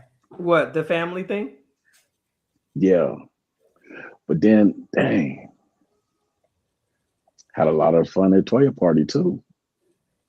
Oh, that was fun. We had a lot of man. Well, I gotta go back in my pic. Oh, I got mine. So go ahead. Go ahead. Say yours. Man, that's a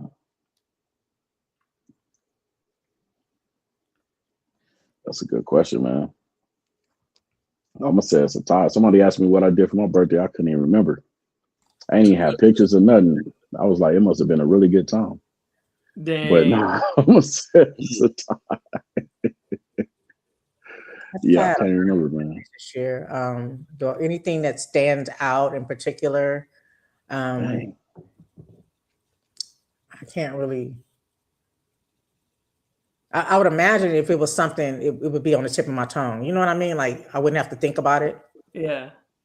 So I think it was just a a collaborative. You know, a lot of things that happened positive were good. You know, of course, celebrating with my brother for his birthday. Yeah, Concert. Colorado was dope. I enjoy some good concerts too. Um, you know, I always get joy from things like that, seeing people perform some of my favorite songs, and it just fills my cups, and that's just one of my favorite things to do. Yeah. Being with the family, making more memories. Yeah, but overall, what really stood out, I can't think of anything that stood out. And maybe it'll come later. I'm gonna do one. I'm gonna do a Trish.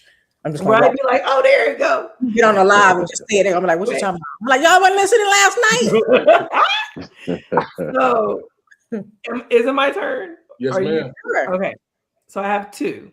Okay. One, my son graduated high school. Hey, Nice. That was just amazing. He graduated with honors. Yeah. He Sure. walked across that stage with his white robe. We had a party for him. I was able to give him a car. Like it was just great. That was awesome. That was a great memory for me. And the graduations with the kids is just, it's, you know, when my daughter graduated from college, it's like an out of body experience that you have as a parent, right? It's because like everything that you have instilled in this person, like there it is. They walk across that stage and it's like, I did that shit, right? Yeah. Or I had a lot to do with it. Okay. But that was one. And then two, my granddaughter, her name is 4. She turned 4 this year. And what we did was we rented an RV and we drove to Disneyland. Yeah. And she remembers the whole thing. She's like, Oh, remember when we drove the RV? Yes. So we drove it. I've always wanted to do it. that's Get an good. RV, you know, and we went to the RV. We had chili dogs and fries, and like it was great. It was so awesome and wonderful. Now, did we Heck sleep yeah. in the RV? Hell no, because I'm a little too bougie for that. But we drove it, Hey, right? what's the RV? Slept in a hotel? Absolutely. Oh, I don't do that. I'm respecting it. Damn. I'm a little bougie. Right. I'm like I Boogie. respect it. I'll be right back. So yeah, we parked the RV at the hotel, Yeah, slept at the hotel, then the next day that's dope. drove the RV back home. It was great. We didn't have to, you know, we would have to stop to go to the bathroom. Yeah. You just Yeah, that's what I'm go talking in about. there. So Yeah. you could take a little nap or whatever if you wanted to. That's So it was dope. really I know fun. she was in heaven, just the RV. I would have loved that as a kid. Absolutely. Is that Cali or is that Orlando? Is that We Cali? just went to Cali. Okay. Mhm. Oh hell no! I couldn't drive to fucking Orlando. Oh, that's fine. Woo, hell no! That was nice. But now, Trish, was a you almost nice gave me a little heart ride. attack for a second. Why? Because you said your son walked across the stage in the right robe, right? Mm-hmm. I thought you were going to say with that white woman. No, he graduated with honors. Yeah. So he had a white robe on. Right. I get it, but when I heard it, I was like, oh, white? It was all slow motion for me. I You think, said white woman. I was think like, that my We trying to son, age young. I think my son understands and knows that he can date any race he wants to. Yeah. I ain't gonna, You get him over trying to antagonize her. He trying to I like Trish fired up. She be her Except. fired up. She be her bad. That was funny, man. Except. He said you can't use your comb, don't bring her home. Right. No, I'm open with any other race. I swear to No, God, I'm just talking mess, open, man. But I can't Oh do. man. I can't do it. Right. no, baby, I ain't gonna be able to do it. So let me ask y'all this though, because Ms. Wade just asked about what we really appreciated last year, right? Mm-hmm. What are some things that you want to leave in 2025? Leave. Yeah, some things that you fuck it. I'm leaving that shit right there. Control. I don't want to do it. Control. I'm leaving the control. I want a soft life. That's what I'm leaving. I don't have to be in control of everything. For me, it's just anything negative. Like I'm really trying to pick up. Personally, I think for me, I have an idealistic way of looking at the world, and even though I approach people, with discernment, I feel that kind of fading, and I don't like that. I like that innocence in my spirit, in my heart, about people. What's fading? The discernment, the benefit of the doubt, the positive, like the good in people, like you see the good in people. Gotcha. And I don't like that. I ain't never been that. It was natural for me, and now I think right. I mean, none of these motherfuckers. What the nigga say? What that's what I can appreciate about my circle. That we're all different, and you can point out like, nah, right off top. But me, which I think is an attribute too to our relationship, because I can bring in a different perspective. Yeah, and it just takes the edge off. You don't always need to be on 10. You know what I'm saying? Right. So I love that about positive. I like that about myself. I'm not saying I'm gullible, but I like how you say the soft world. That's a soft side of me that I appreciate. Over time, people have always brought that to my attention about me. Maybe taking the high road or just seeing the good in the situation instead of just because that's how I get through life. I have to find something positive to focus on. That keeps me from being angry or bitter. Yeah. People. I definitely don't want to have hate in my heart or bitterness. So people start out at 100 with you, and then like as they start fucking up, then they go down and down and down on your like trust scale. Yeah. I started at 0 with everybody. Yeah. Work your way up. Trish told me that a long time ago. You're not lying. I told Trish, I said, I start people off with an A and let them work their way to an F. She said, no, that's where you're going wrong. You got to start them off with an F and make them work their way to an A. Yeah. I was like, damn, I ain't never did that before. I'm fighting against having that way of thinking because I don't know where that's going to lead me. Is it going to make me just be mean to the world, I'm just suspicious. Yeah. I don't find that suspicious. No, what's funny with your response? What? Y'all was able to respond quicker to what you leaving in 2025 opposed to what you want to do better in 2026. You know what I mean? So I asked that people question. attach to pain, man. Well, I'm saying I'm trying not to leave that. And what do I want to do better? Is that what you're asking me now? Well, no. I just said I find it funny. I asked that question just to kind of your question because I find it funny that it was easier to answer what we leaving. It was easier to respond to the negativity opposed to what was your best memory of last year? Everybody was like, shit, I don't know. Fuck, let me think about it, right? Yeah. When I say what you try to leave, what's negative, it was quicker to respond to. You know what I mean? So not a negative, mine is more worldly stuff. Yeah. But just in my personal life, that's the only thing I can think of, and that's just on an emotional level. Mm-hmm. So you're more suspicious of people now, and you don't like that? Is that what you're saying? What? So you're more suspicious of people, and you don't like that? Now, look at her face when she says suspicious. Strangers. Look at her face when she says suspicious. Right. Don't ask me my last name. You can ask me one of my names. Once I give you one of my names, that's enough. Now I'm asking who sent you. Right, who sent you? That's where you're supposed to be.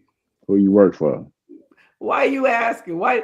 I was at Walgreens today, girl. The lady said, "Oh, we're updating our app, and I need to update your information because you put your phone number in. Yeah, that's all the fuck you need. The fuck you need, right?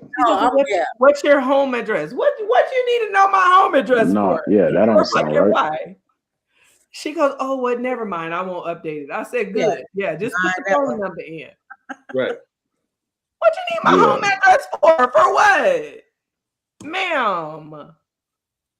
Yeah, that don't even sound right. What you need all that for? That's what I'm saying. 0. Things that make you go, Shout out Arsenio Hall. Mm-hmm. Yeah, during the holidays, I ain't giving them nothing. Everybody's scared. Everybody's scared. So that's what you are. Wait. Okay, where are we at? That's what you leaving? Or that's what you? Well, no, I didn't say what I was leaving. I just found it interesting that it was easier to name what we were leaving than it was what was positive. Okay. Yeah.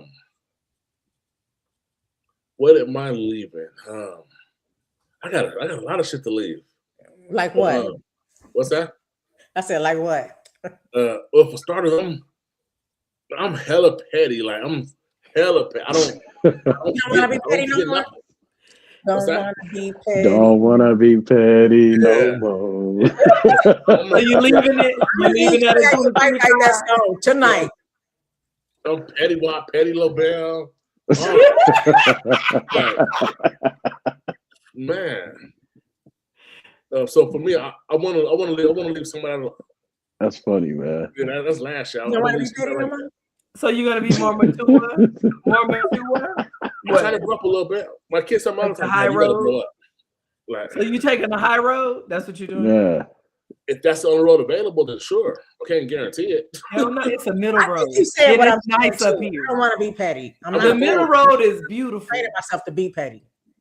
I really respect the fact that that's consciousness though. You know what I mean? Yeah. Like not too many people can admit that. Yeah, That's I think pretty that's what I dope. was saying. But Trish. here goes the thing. I feel First myself caller. becoming petty. okay. Petty is down here. There's a Yeah. middle road that a lot of people don't know about. Then Okay. then people take the high road. The middle road Yeah. is beautiful. You know why? Okay. Because at any given motherfucking moment, you can go petty or you can go high.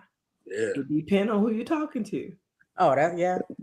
Yeah. You ain't gotta travel that far. You ain't gotta travel as You far ain't gotta either. travel that far. You already in the middle. Yeah. So stay in the middle. But now, have you ever Middle been is down good. here only to bounce back up here? Like, oh, oh man, come on. Wait, so go petty and then have to go high? Yeah. Like, so for example, right? Like in my industry, right? Uh-huh. It's predominantly white boys who at the top of the food chain, right? Okay, Yeah. When I first started, it was tough. Now I'm at the top of the food chain. So gotcha. when I see those white boys come in a little bit, I'm gonna take it a little long, but why the fuck you deserve to be here? Yeah. Same way they did me. Right. Yeah. As soon as I access denied, I'm gonna go back here. I think that's in the Bible though. Do unto others as they do unto you. I'm lit. Trying to be Christ like a knot. Yeah, Hey, she back, We y'all. just trying She to do back. the Lord's work. We trying to Yes, do the she back, Lord's y'all. work. So Yeah. You damn, know what I'm saying? Somebody got to do it. maybe I'm taking that petty with me. Yeah. into the new year. There's nothing wrong with New Year's. it sometimes. Yeah, nah, Just but don't live there. yeah, nah, I definitely want to, because I think sometimes, in all seriousness, I think sometimes it's unwarranted. Sometimes it's me reacting without trying to do the research or trying to figure out what's really going on. Me being emotional sometimes. Sometimes I gotta check my emotions a little bit. So that's Okay. kind of my I goal this like year. that. I think Check that's myself. wonderful that you So. want to work on that. Yeah. That's pretty dope. Yeah. Did everybody say what they're leaving? Yeah, because I have another question. Okay. Yeah, let's go.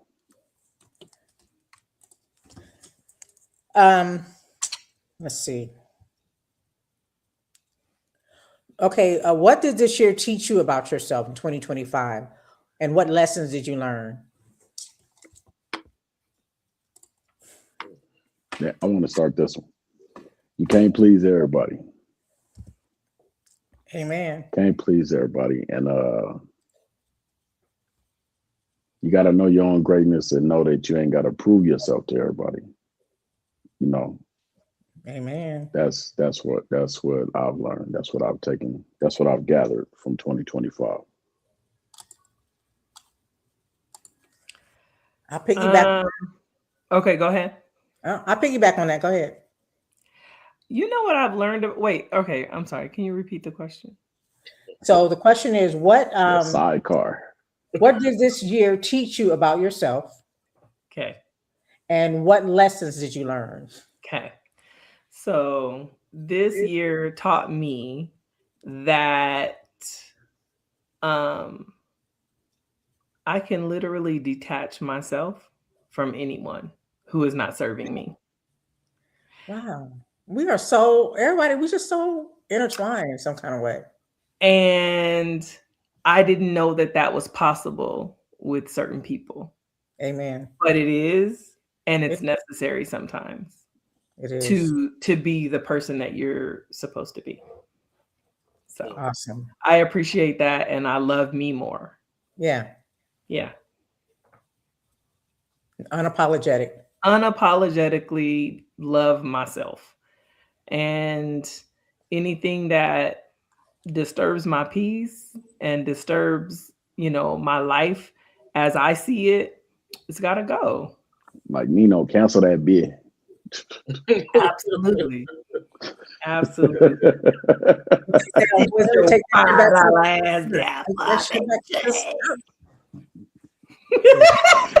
I poured the champagne on her too. Like,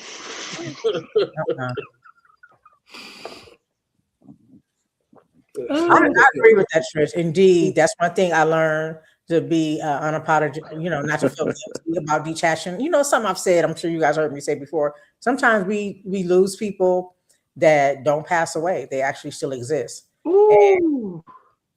And there's a level of grieving, just like in any other situation, but it's not so bad once you accept. And what I learned about myself is that pretty much what y'all have said here, you can't please everybody, and everybody's not going to like you. And some people have their own shit, and you're not meant to be a part of that shit. And so it's okay to remove yourself and accept things for what they are. Not try to force anything, no matter who it is. 1000%. And the older I get, I think the more clearer I get on that. Yeah, it's freeing. It's freedom. Yeah, it is. It's an absolute, like, wait till y'all turn 50. It's an absolute. Yeah, it's no regrets. You know what I'm saying? It's not no petty. It's not no tick for tack. It's, right. It just is what it is. Is this what I want? How do I want this? How do I want to move forward with my life? Mm-hmm. Am I carrying bags? Are they too heavy? Are they necessary? Do I need to take these things with me? I think 50 does something to you, right? Because you're at the middle. This the middle. So how are you gonna finish this shit off? You closer to there than there. Old folks, I got more years behind me than I got in front of me. Yeah, I ain't like when they say that though. I'm gonna live to 100. No, I am definitely gonna live to 100. I'm not gonna put no Betty White on y'all. I'm gonna live to 100 for sure. Right. I don't put no cap on. Nah. Listen, I'm going. I don't know how people be so. I'm halfway there though. I'm 50. Actually, they told me. I don't put no cap on my life either though. For real. I think first caller, you was finna say something. To piggyback on an analogy with carrying shit in bags and 50, I think sometimes, depending on what's in that bag, you should carry it anyway because you're 50. You know what I mean? That's kind of explain. Okay, so I'm just piggybacking off the analogy, right? So when you say, is this shit too heavy to carry, or I'm gonna leave some shit because the bag isn't big enough or whatever, okay, right? Yeah. But sometimes, depending on what's in that bag, you should carry it anyway because sometimes you have the responsibility to yourself, prove how strong you are. For example, let's say we are 50, we have issues with relatives or what have you, whatever, right? You've been on these motherfuckers all your life. Sometimes you have a responsibility to carry over till you 52, 53, 54, 55, just to prove how strong you are. You know what I mean? Instead of cutting them motherfuckers off, is that what you're saying? 100%. Fuck that. These motherfuckers got to stay over there. It has. You have to look at the whole picture. Of what purpose does it serve? Is it gonna improve your life? I already know how strong I am. Is it taxing? Carry these motherfuckers. Going back to the point we talked about being sick, right? A lot of people, their demise is behind the stress and the worry. Yeah. Not the actual illness. Now your heart, you having heart issues, your blood pressure up because you keep on trying to fix something that is not fixable. Mm-hmm. You can you can go down the line and who knows what lies ahead. But in this moment, how does it serve you to determine if you're strong enough to just put up with somebody's shit I get it. So you're just trying to prove to that person? No. That person, I'm saying to yourself, like I prove to myself. You can't be strong without, or you can't be strong without being weak once upon a time. You know what I mean? In order to get stronger, you have to be weak once upon a time. You know, so I think sometimes, like for us, like when we talk about we as a community, this, that, and the other, sometimes the person we try to cut off is the weakest link belongs to us. You know what I mean? We gotta sometimes go gather them and show them something a little bit different. No, you know, sometimes so I have carried them to the top of the mountain. I'm at the top of the motherfucking. Right. I'm at the peak of the fucking. What's the mountain that people dying on? Everest. I'm at the top of Mount motherfucking Everest. I done carried these motherfuckers the whole time. To the mountain tops to the valley lows. Yeah. Ain't no motherfucking way I'm carrying these motherfuckers down. Nope. I have to balance myself. I have to hold on to shit. I got to think about myself. I get it. First caller, I respect. I respect what you're saying, though. Go ahead. Let me say this, and I'll be done with this. Okay. Yeah. Sometimes, as a leader, you have a responsibility to carry them, regardless of how you truly feel. As the leader, Harriet Tubman, shoot your ass. I'm not saying I'm gonna shoot you. I'm just gonna leave you where you at. I mean, sometimes there's no man left behind. I don't give a damn how weak you are. Sometimes you have a responsibility to go down halfway the mountain to the bottom of the mountain. Pick this motherfucker up and hike him halfway up, pass him to another nigga. That's not my listen, it doesn't necessarily mean that you're being left behind too. You could be going in different directions. Yeah, I got you. Yeah, you might end up at the same location. However, like I said, the path ahead is one thing. Yeah. But how does it serve you?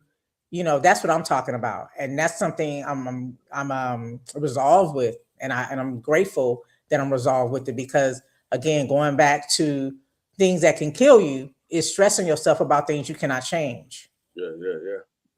When you could have peace of mind and live a peaceful life, you know. And again, we talked about that soft era, right? The big sister syndrome, and how first caller saying the leader don't drag everybody. I mean, you think about leaders like Martin Luther King. He didn't have the support of everybody when he was out there. He didn't have the support of the majority, but he still went about his path. He had pastors telling him not to come to their city because, you know, it was bringing too much attention, but that didn't stop him from going on his path. He just didn't deal with them anymore. And they met up later, and now you hear them on interviews after the late Dr. King is gone, saying they marched with him. You know what I'm saying? Yeah. Or now they respect him.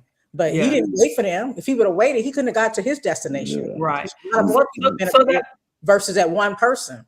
And that's sometimes how they feel. That's all I'm saying. That's not across the board. Some things are worth saving, obviously, but it's not even about saving. Sometimes it's about putting your oxygen mask on and staying on mission. You can't stay there. That part.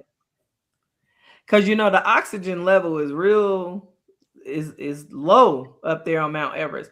So you got this person that you've been dragging up the mountain, and they kicking and screaming and fighting the whole way up. They're gonna do the same thing on the way down. You want to deal with that up and down? Yeah. Well, the average length, it's going down, so I don't mind. I'm gonna enjoy this shit. I'm gonna enjoy the scenery. I'm about to see this shit. I'm about to look around, because now I don't have nobody fucking with me and pulling on my leg and saying how I'm hungry, I can't make it, all this negative bullshit. No, I'm about to judging and not allowing you to be who you are as a person. I mean, it's a lot to it.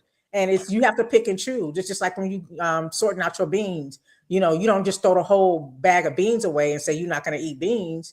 You sort through them and you pick out the ones that you know are helpful. When you're picking out fruit, it's the same thing. You don't say I'm not eating no apples. You pick out the bad apples. Absolutely. And you wait for the next season, you know.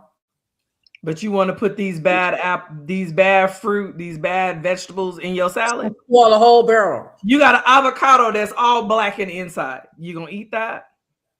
Yeah, he's gonna take one. Or you gonna pick a new one and cut it open and say, "Oh shit, this one is cool." Yeah. No, he gonna eat it. No, fuck that. Yeah, it's gonna get sick. You're gonna get sick. I'm not eating bad avocados in 2026. You understand? Leave the bad avocados where they belong.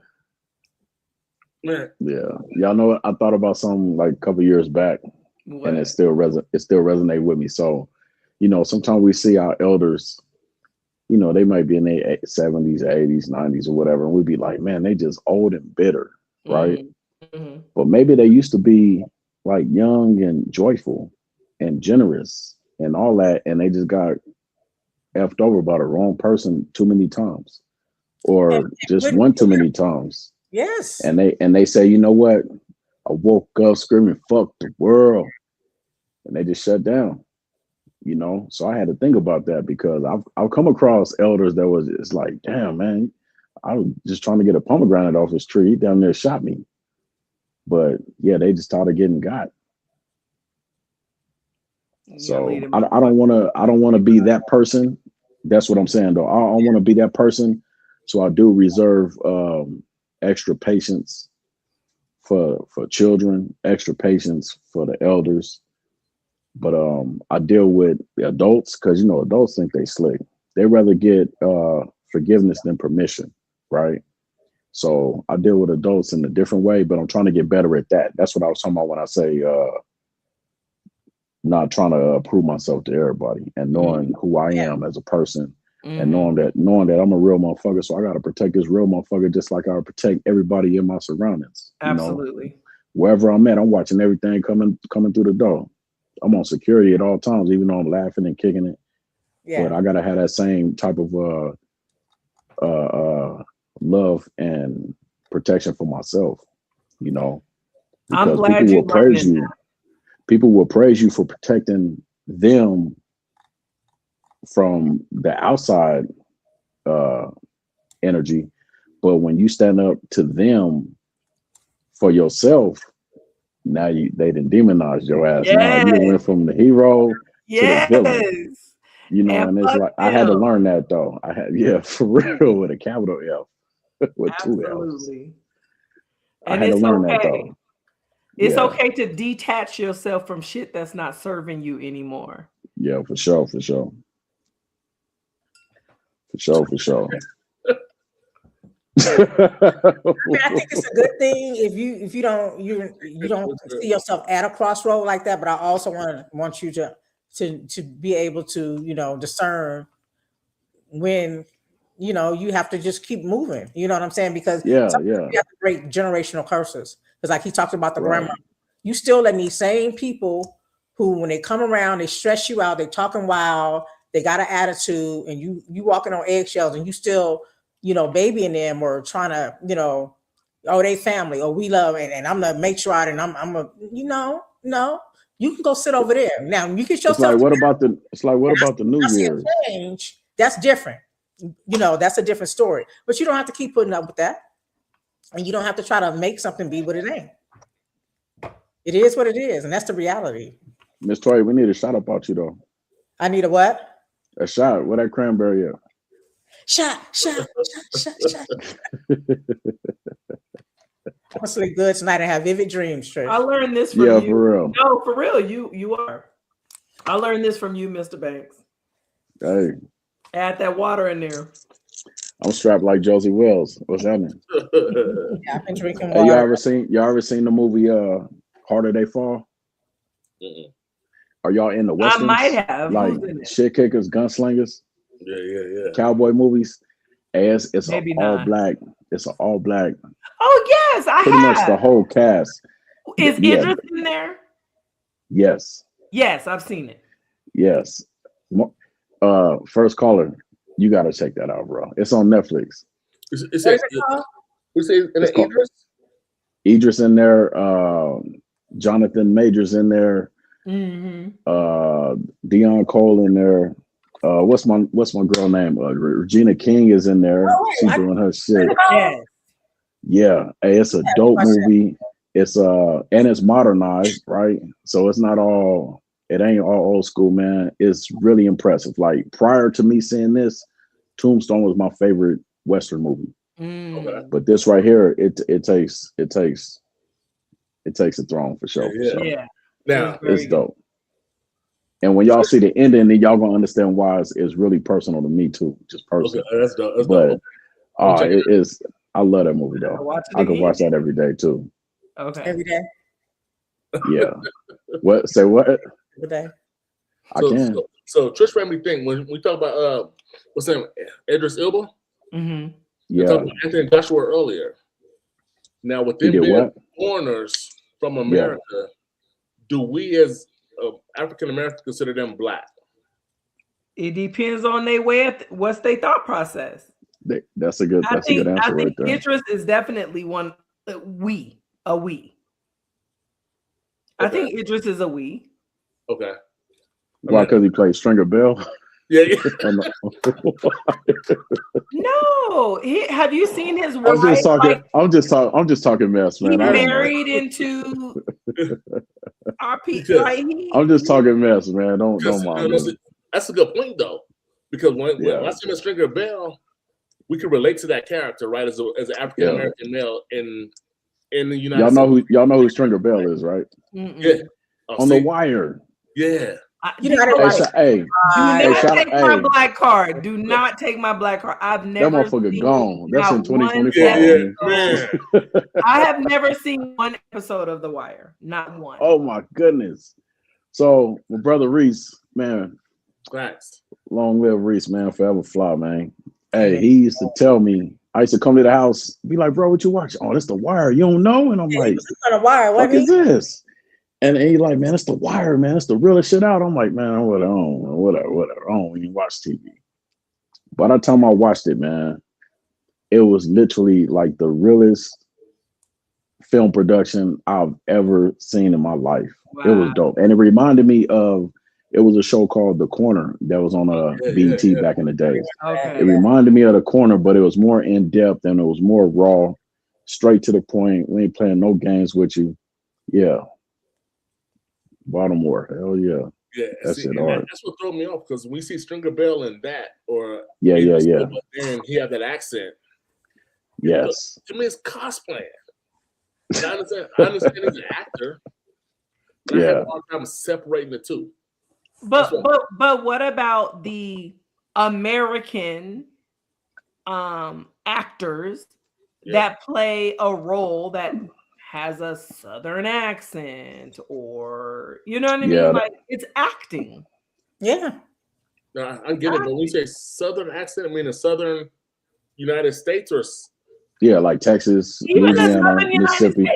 So let's say somebody Okay, so that doesn't have a Southern, like she's playing a Southern belle, but like Jada in Poetic Justice. I mean, Jason's lyric.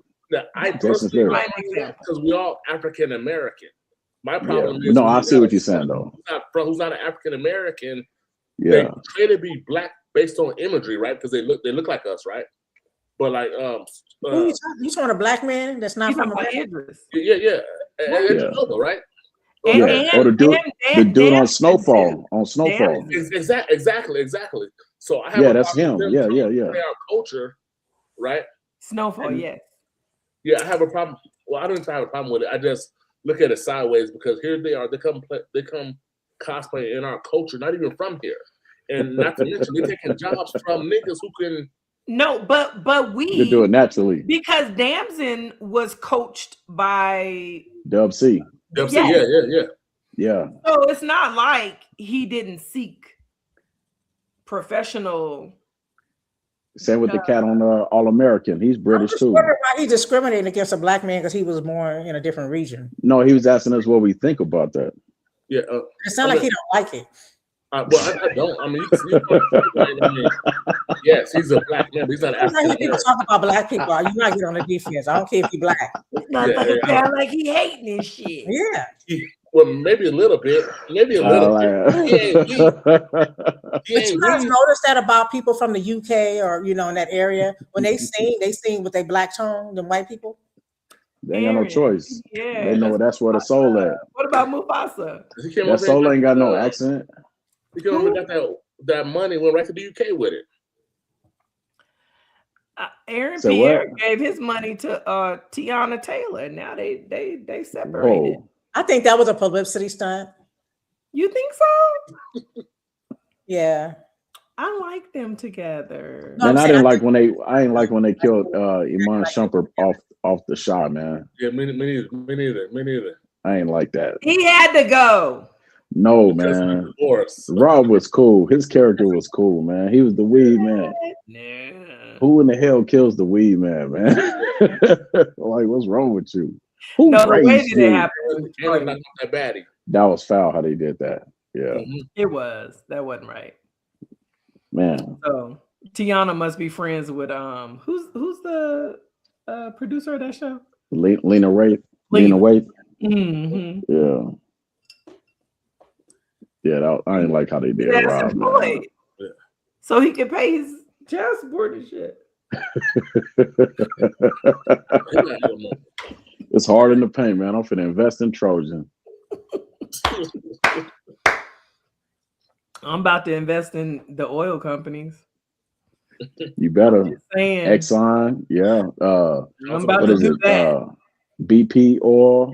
Might as well make some money on these white folks.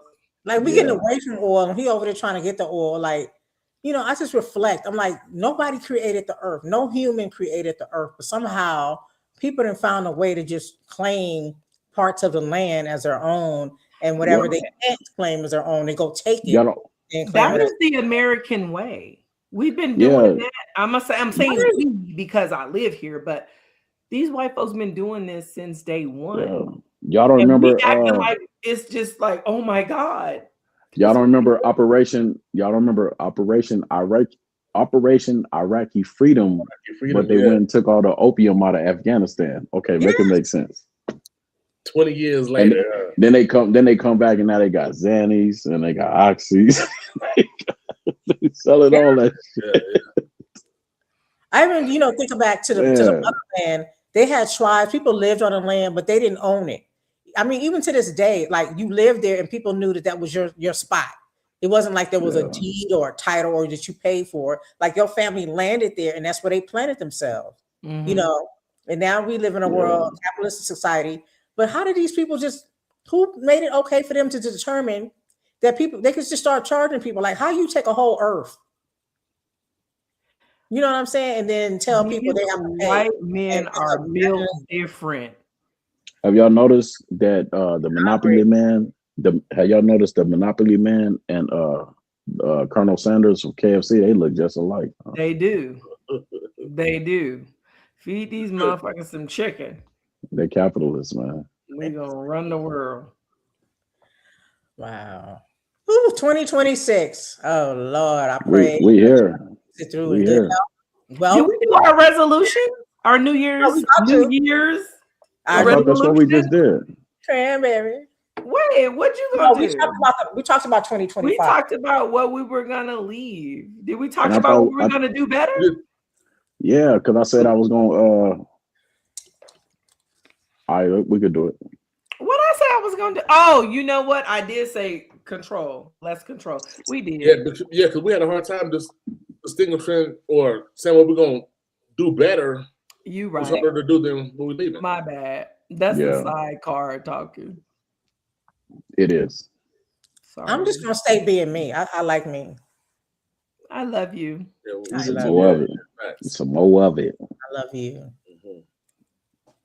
I'm content with that. I don't want to say all the cliche stuff. Lose weight, stop drinking. I'm not doing any of that, but I do want to lose some weight. I'm not doing any of that. That's how I feel. I'm starting to just be defiant. Like, you know what? Nah, but seriously, I think we all need to really take our health more seriously, and that's all. I do. All y'all from Africa.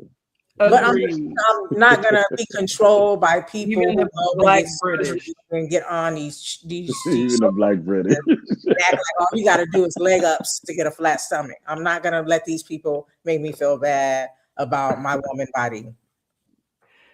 Everything on my body is real. There's nothing that was paid for. Not my. That's what. Back when my butt, none of that. Back when first caller was talking about how you could turn on the internet for a woman to turn on the internet and look at a BBL and think she's doing something wrong. I want to raise my glass Actually, we're gonna raise the whole bottle to all the natural women out there, man. For real, for real, for real. Ain't nothing wrong with you. If God gave it to you like that, that's yours. Like the old folks say, that's yours. Yeah. Appreciate it. Man, be thankful. Be thankful. For real, for real. On that NAM, all or that, none of them say nothing. Yeah, all that extra stuff, man, your body gonna reject it anyways. You know, just keep it natural, man. Work for it. If you ain't got it, hey, you wasn't supposed to have it anyways. It's a Jack for every Jill. Go find your Jack. Yeah, you gotta get who get you. And don't jack nobody.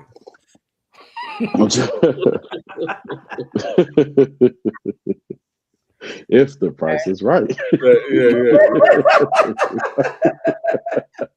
Listen, I could do sober. Okay, don't worry. I got quiet.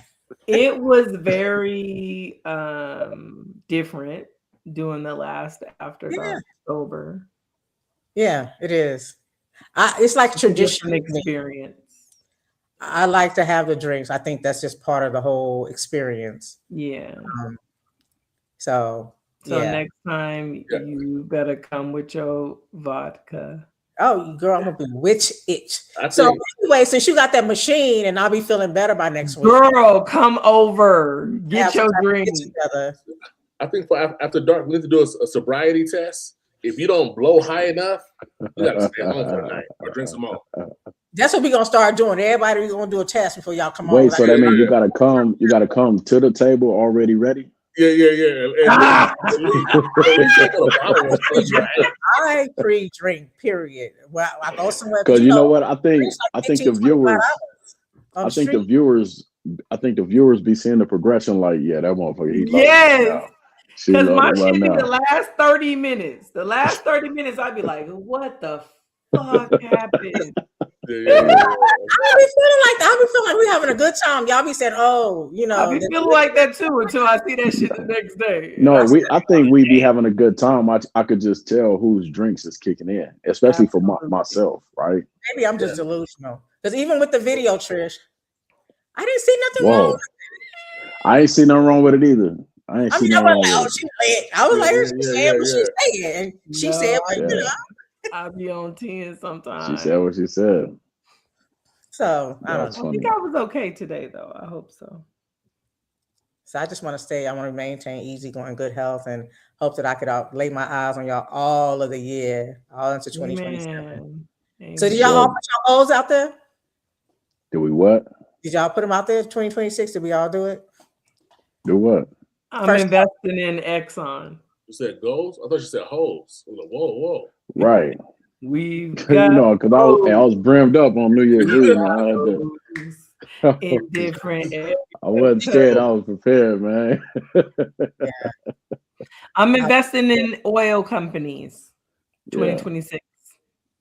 Exxon, BP. You know, a good place to get some gas.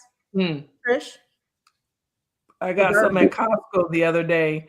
Got me 700 and motherfucking. She said Roberto's. Tuesday, the top was like $1 something. I knew she was gonna say something. And your Trish she couldn't wait to get it off. If you get them on Wednesday, they're gonna be like $5. So she couldn't wait. She couldn't wait to get it off. Go to Roberto's Tuesday. Listen to what I'm saying now. Trying to give you some. That's funny. Say penny savings, right? Me no comprende. No comprende. No. Hey, y'all funny as a mug, man. Yeah. On Tuesday though, Friday, Wednesday is gonna be more. Okay. Guardian side of fries. Yeah, you know it. You know you can get those on Mondays for half price. What? Where? I mean, it's a half size. Mondays is the carne asada half price. I need a. But you said it's a half size though, so who winning? I think both. See how they play with your mind. What's the price? Both win because do you ever eat the whole thing? Man, do you know me? I am not a stranger at the kitchen table. She ain't looked at my butt lately, huh? I only have every time. I always have something left over. No, not so me. It worked out for me. I never had fries, but I imagine. Really? are good. I don't 'Cause eat it's pork. What? That's crazy. Well, you can That is. have. That shit I don't crazy. eat pollo fries. Do you eat I pork? just eat chicken, turkey, fish. Okay, they have chicken. You can get shredded chicken. Oh, they do. Mhm. Okay, that's what I'm saying. I'll never hear nobody say pollo fries. Yeah, it ain't the I mean, same. because really people don't eat that, but you can get it. Okay. Yeah. You can have it your way. That's a staple, though. Hmm. Side fry, that's a staple. Yeah. Yeah. It has. I mean, it has everything. The pollo has everything, but Beef. asada. Yeah. Man, I feel like going to Del Taco right now, but I'm not in no Right, shape to drive motherfucker. though. Damn. Well, that's one thing about drinking. I have less of an appetite. I guess Really? That's what I'm saying. I lost weight. I ain't lost weight, but I ain't got no appetite. You haven't lost any weight? I'm probably counting. But how long have you been sick? Like a week? What's it been like a week, 8 days? Look, 8 this is days? where you can count 9, 10 days. Lost a little weight by now. Are you drinking water? Yeah. More than normal. What the hell you eating? No. I don't mean to be in women's business, but Delicious food, carbs. But what? Wait, what's that? What? are you sleeping better? Because I started sleeping great. Like after a few days, I was sleeping way better. A few Yeah. days of what? Well, when the person next to you be snoring and shit, I do sometimes sleep better. I can say that. I do have vivid dreams. I don't necessarily remember them. Some of them I Have wish you I did. guys ever had like dreams? How you know where they you, vivid like, if you don't remember though? Because it's an experience. You feel a dream more than you actually it's an experience when you have a dream. have you Sometimes guys I ever wake had a up and dream where pray. you left your like where you see yourself sleeping? Yeah, yeah.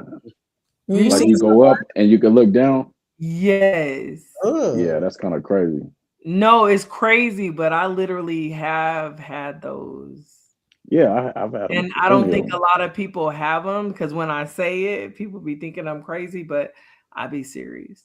So do Derek wake you up with a defibrillator? How does this work? I don't understand. No, he knows when I'm having these dreams because I'm really like into it and he'll like Wake you up, yeah. Yeah. But Yeah. sometimes I don't be wanting to be You want to say waking sleep? up Yeah. because I've gone to I fly in my dreams, but I definitely don't be seeing myself. No, No, for I've real. seen I've what they call it, like transcended. Astral, yeah. Yeah, you could transcend and you could you looking down on yourself like a video game or something, man. It's kind of different. Yeah, I be like one of the amigos. I like take off. I just take off and fly. I'm here all day. I'm here all day. Don't unfollow me. Yeah. Yeah, but seriously though, sometimes I wake up and pray, man. Like, whoa. Yeah. I think it's different dimensions that we go to. I agree with that. So I agree with that. I'm not gonna like go any further. No, I definitely agree with that. That's 100. Oh, don't watch alien movies before you go to bed. No, who does that? I did it the other day and it was Oh, crazy you as hell. tripping. It's called Beyond something UFOs. It's on Amazon Prime. Oh my God, please don't watch that before you go to bed. Yeah. I try to watch something funny before I go to sleep. You do what? I try to laugh. I try to laugh before I go to sleep. I'll try that. Good idea. Good idea. Yeah. Alien movies, not so much. But most of the time, it's a violent movie before we go to sleep because I have to share the TV. I felt 12 when I said that. Remember you had to share the TV when you was little. Well, there's only one TV in the house when I was 12. Wait, before TV went off. Y'all remember when TV used to go off? Yeah. And we would push it into my mama's room and watch it in there. We want to be in the other room. We put our TV around, boy. Man, that's crazy. That's when a milk crate was like a end table. A milk crate was an end table. A milk crate was a nightstand. If you had two milk crates, boy, you was balling. Yeah. Yeah. Good day. The milkmen. You know, the milkmen has increased the population around this country. The milkman. See how now they're being found out because of 23andMe. Yeah, they just went bankrupt. it's So on. where'd your information? Where'd all the information go if 23andMe went bankrupt? To the facial recognition and the people, the That's government. crazy, man. Why do you need my address? These people ain't playing fair, man. Well, got that That real ID. Everybody got a real ID. Oh my God, I'm so mad. Yeah. I got tricked into getting one. Because if it's I fake, dig you it. ain't be able to get on the airplane. Looking at our competition now. There's Amazon, I have UPS, FedEx. Yeah. I'm so mad I have one. Why? Then Because them people be doing stuff. Yeah, we it's too already. late. Yeah, we already caught up. Because all the stuff you think they doing through your real ID, they was doing that through your real iPhone. Yeah. and your Android. We already man, yeah, the mark of the beast is already marked. Like everybody tatted up. They in here. Yeah, I know. We all Did you here, learn man. Did you learn anything through the 23andMe? I never done it. Oh, Yeah, I ain't never did it. I want to sit down with old boy on PBS, the brother who take you back and be like, Henry Gates. yeah, he'd be like, you from this village right here? I'll be like, oh man, I want to do that. But are you gonna go back to your village? Hell yeah, I want to do all that. As soon as I get that child support paid off, I'm doing all that shit. I hear you. I ain't watched PBS on Reading Rainbow. Because it's the U.S. that don't let you travel. I was about to say, the continent probably don't care. Africa probably be like, come on, you come here, you come. No, Yeah. a lot of countries over there are like, come. Yeah. If your DNA says you're from here, come. You will get dual citizenship. Right. Like Buddha had dual citizenship for a while now. Who did? Ludacris. Oh, really? Oh, He has, in where? Ethiopia? I believe it's Ghana. I could be mistaken though, but They were doing that. Was it Ghana? I think they slowed it down because they were getting so many. yeah. I'm not sure if you can But I think it's a good idea to have dual citizenship anywhere outside of, Absolutely. I know this is an unpopular opinion, but I would like to get dual citizenship with Canada. I know that. I don't see nothing wrong with that. Because it's just easy access. Right. If I gotta get back to the States, shit, the continent is fucking 20 hours before you can get back. You know what I mean? Yeah. I can drive over the border if I need to. Right. But I think a whole bunch of us should move to Vancouver and increase the Black population over there because it's only like 1%. But we need to go. Increase in Vancouver. Black population here in the United States since 1947. What's our percentage? Our percentage now. 15% now. What is it? 15? They say 15, depending on who you ask. Yeah. A lot of people are very, very like you, so it's probably 25. Yeah, right, because people. I have a question. Go ahead. I have a question. It's serious too. What? You said a lot of us should move to Vancouver to increase the Black population. Yes. So we're not 19 no more though, right? Okay. Like none of us are in our teens or early 20s. Mm-hmm. So who's over there already, or are you saying us and our descendants? Us and our descendants. Oh, okay. Multiply exceedingly. Okay. Yeah, I think we need to go. That's the closest place that we can go. That they do a lot of things like how we do it here. We can drive over the border, right? And then the weather isn't that horrible. Like they don't have that snow. Like they got cold weather in Canada. They do have cold weather, but it's not like snow. Okay. Yeah, because obviously I don't know too much about Canada. I know that like they speak French over there, right? Like they native language French. Yeah. Mm-hmm. Okay. Yeah. They're provinces, right? So they're countries, provinces. Right. Vancouver. Toronto is like where most of our people is, but that's over there by New York. I'm not going over there. Oh, okay. Vancouver is right up above Washington. Washington. Oh, so keep it West Coast. Okay. I'm West Coast. We're the second highest for sure. population ethnicity wise here in the United States. We know the continent of Africa has the most, population of reproduction there for Black people. Here we had 48 plus million. Back in 1947, we had 15 million plus. So we don't die, we multiply. Absolutely. Shout out Miss Toya with the stats. Like, where you getting this shit from? She on point. Where you getting? Damn. See, but now we moved to Vancouver. We're no longer we. You never. Why you say that? Well, we are we wherever the fuck we go. Because I would imagine the we there is different from the we here. No. They don't have the same. Moving there. We're not concerned about whoever there. We take our culture wherever we go. There. Right. So you don't think it's real niggas everywhere you go? It gotta be one real. Sure, but I think the culture will be a little different. I think the culture will be different there than it is here. Like, you do know that our culture, is worldwide.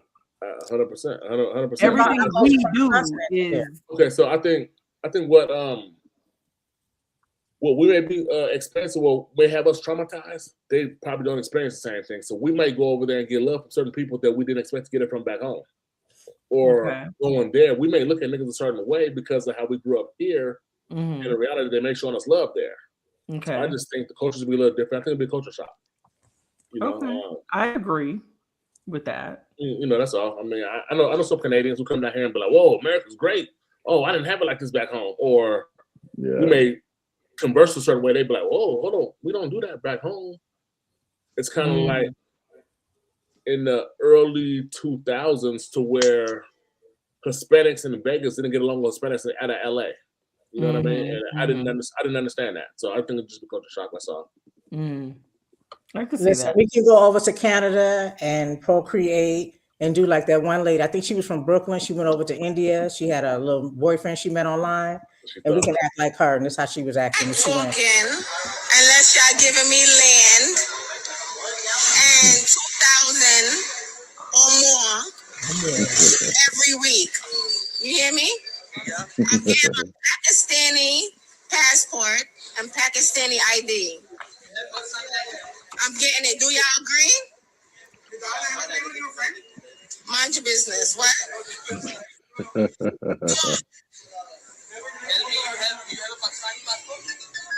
I'm getting one. Do you have one? You sound like Lil' Kim. Okay, good. Nigel was over there talking greasy. I know, right? I'm chilling.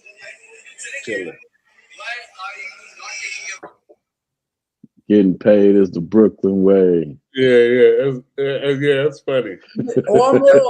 Or more. She was running it. That's how she we was drunk. They loved her and they treated her so well over there. I need to follow her. I need to make sure. Where is Shabana? Yeah, that's her name. Her friend Shabana was over there. She was a police officer. Or more. Oh, She wasn't playing. They was having a field day with her. They was interviewing her on the news. Yeah, she was like changing all of this. That was the entertainment. She's an artifact over there. She back in. Nobody talked about Pakistan since. Now, so what I'm saying is, first caller, our culture, we fucking mold that shit. Right, if millions of us go over there, that shit gonna be different. It's gonna be different. Yeah, I'm with you. For me, it's hard for me to fathom. Like from the West Coast to the East Coast, cultures are different. Like that's not the East Coast. Yeah, that's the North. Yeah, I mean, I get it. More.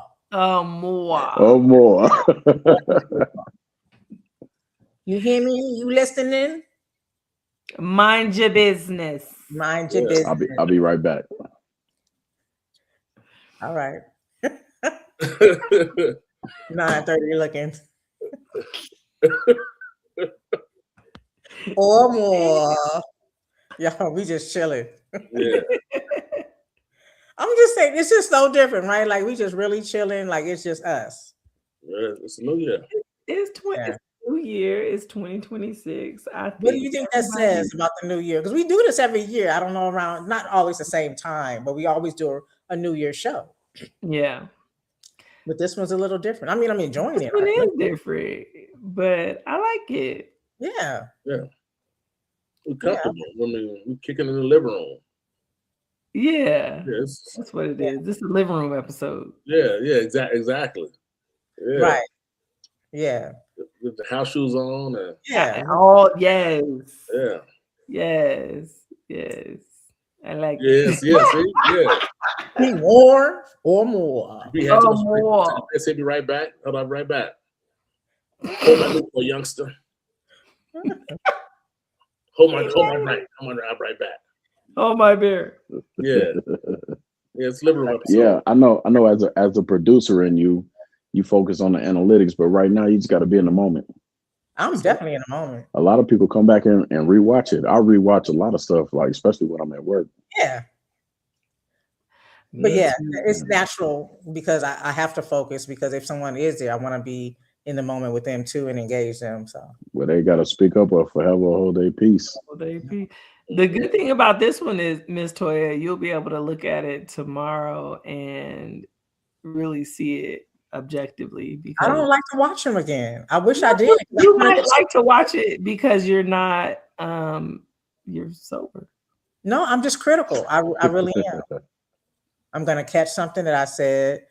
I'm just critical. So I just like to just be in the moment and then let it go. But I would like to, because that way I can do edits and we had some good conversations, get some clips out of here, but I just don't like to hear. I don't like to listen to my voice. Oh, okay. That's crazy. Well, that's still crazy. Episode. Everybody was like how I'm singing karaoke, how people don't want to hear me, I tried to sing karaoke the other day and the sound system wasn't right. So they had the mic too close. It definitely was a sound system, Trish. It was not the mic. The mic was too close to the speaker. Yeah. Listen. Yeah, you flapped on their ass. So you was like, "Fuck this shit." Oh, man. Drop the mic. That was funny. That was funny, man. Yeah. So anyway, I'm learning how to play chess, and I don't like it. And I like it. I think you have to have how to play chess. And all you have to have more than one brain, because you have to think on so many levels to play chess. Yeah, it's like having 12 kids. You got to know how their personalities and what they do. Oh, I might like that. And the older I get, the more I think I have ADHD. So I might. I think everybody should learn chess for sure. I agree. But yeah. If I had to, if I was in a chess class, I probably would be sitting in a room when there's only a couple of kids in there, and then the bus would be real small.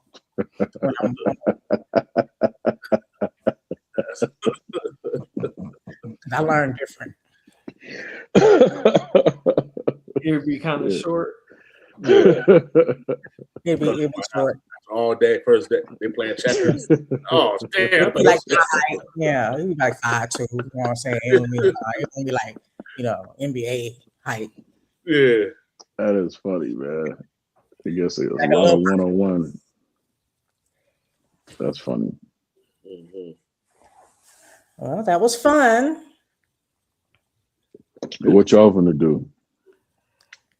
That's how you leave, right?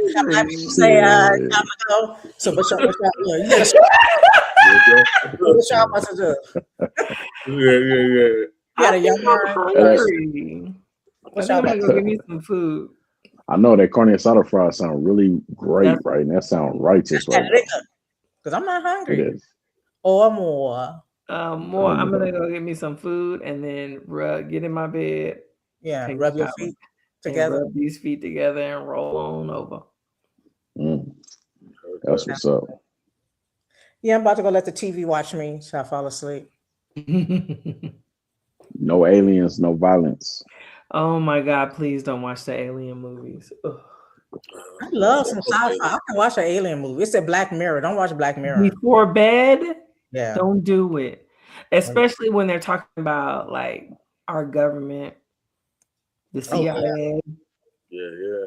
Oh yeah, I be having weird dreams. Covering shit up, and they knew about this and that and this and that, and don't do it. Yeah, I can't function with it. Conspiracy. I'm a conspiracy theorist, but here goes the cold part. A lot of the stuff that conspiracy theorists been talking about been really happening lately. So, Are y'all familiar with the dude Maverick? No. I'm gonna send y'all one of his videos. This dude, he's like a quote unquote conspiracy theorist, but his should be on point though.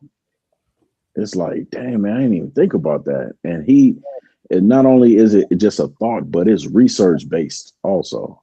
Send it to me. I just be like, damn. Okay, I'm gonna sing it. So I'm gonna put it in. I need a good rabbit hole to go down. But not before y'all go to bed though. No, send it tomorrow. Send it tomorrow. He got a bunch of shit that's eyebrow raising though. This shit's crazy. Or more. That's my friend. I like her. Okay. Well, I'm gonna be Mr. Rogers on y'all. It's time, friends, to say goodbye. How the song put your sweater on? You don't put your sweater on? He was a really kind. Mr. Rogers was a good dude. Yes, he was a good dude. I missed him that movie with Tom Hanks. I think he played him. In the movie. They made a movie? Yes. They should make a movie with the dude with the afro that used to paint. He was cool. Should. They really should. Bob Ross or Yeah. He had me thinking I could really paint. Yeah. So you just want to make a highlight right here, you know. Right. And it really brings out. But I was colorblind, so I couldn't know. I didn't know what was green and blue and gray and all that. It's like, all right. Well, for those who watched later, who listened and didn't chat, I appreciate y'all. Go ahead and give y'all your applause.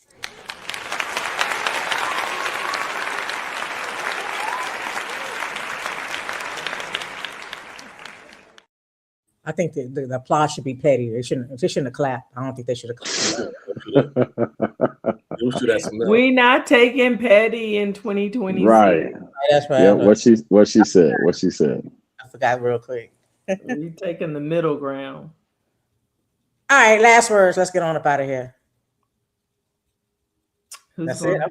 Okay. First. You could go first caller.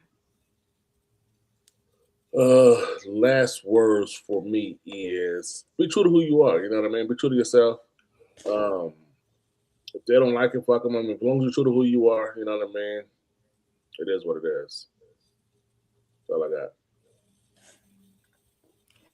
got. I'll go next. Sometimes you have to detach yourself from people, places, or things to keep the peace within yourself. And that's okay.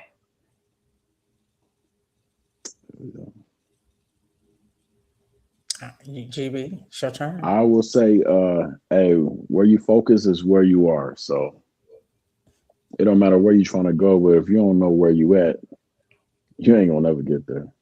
Amen to that. I love that. So I think we need to normalize throwing lamps at folks who can't see the light. I love that. Throwing lamps. You going to jail. And in close, until we do this again, in the words of Dave Chappelle's mom, sometimes you have to be a lion to be the lamb you really are. I love you. Yeah.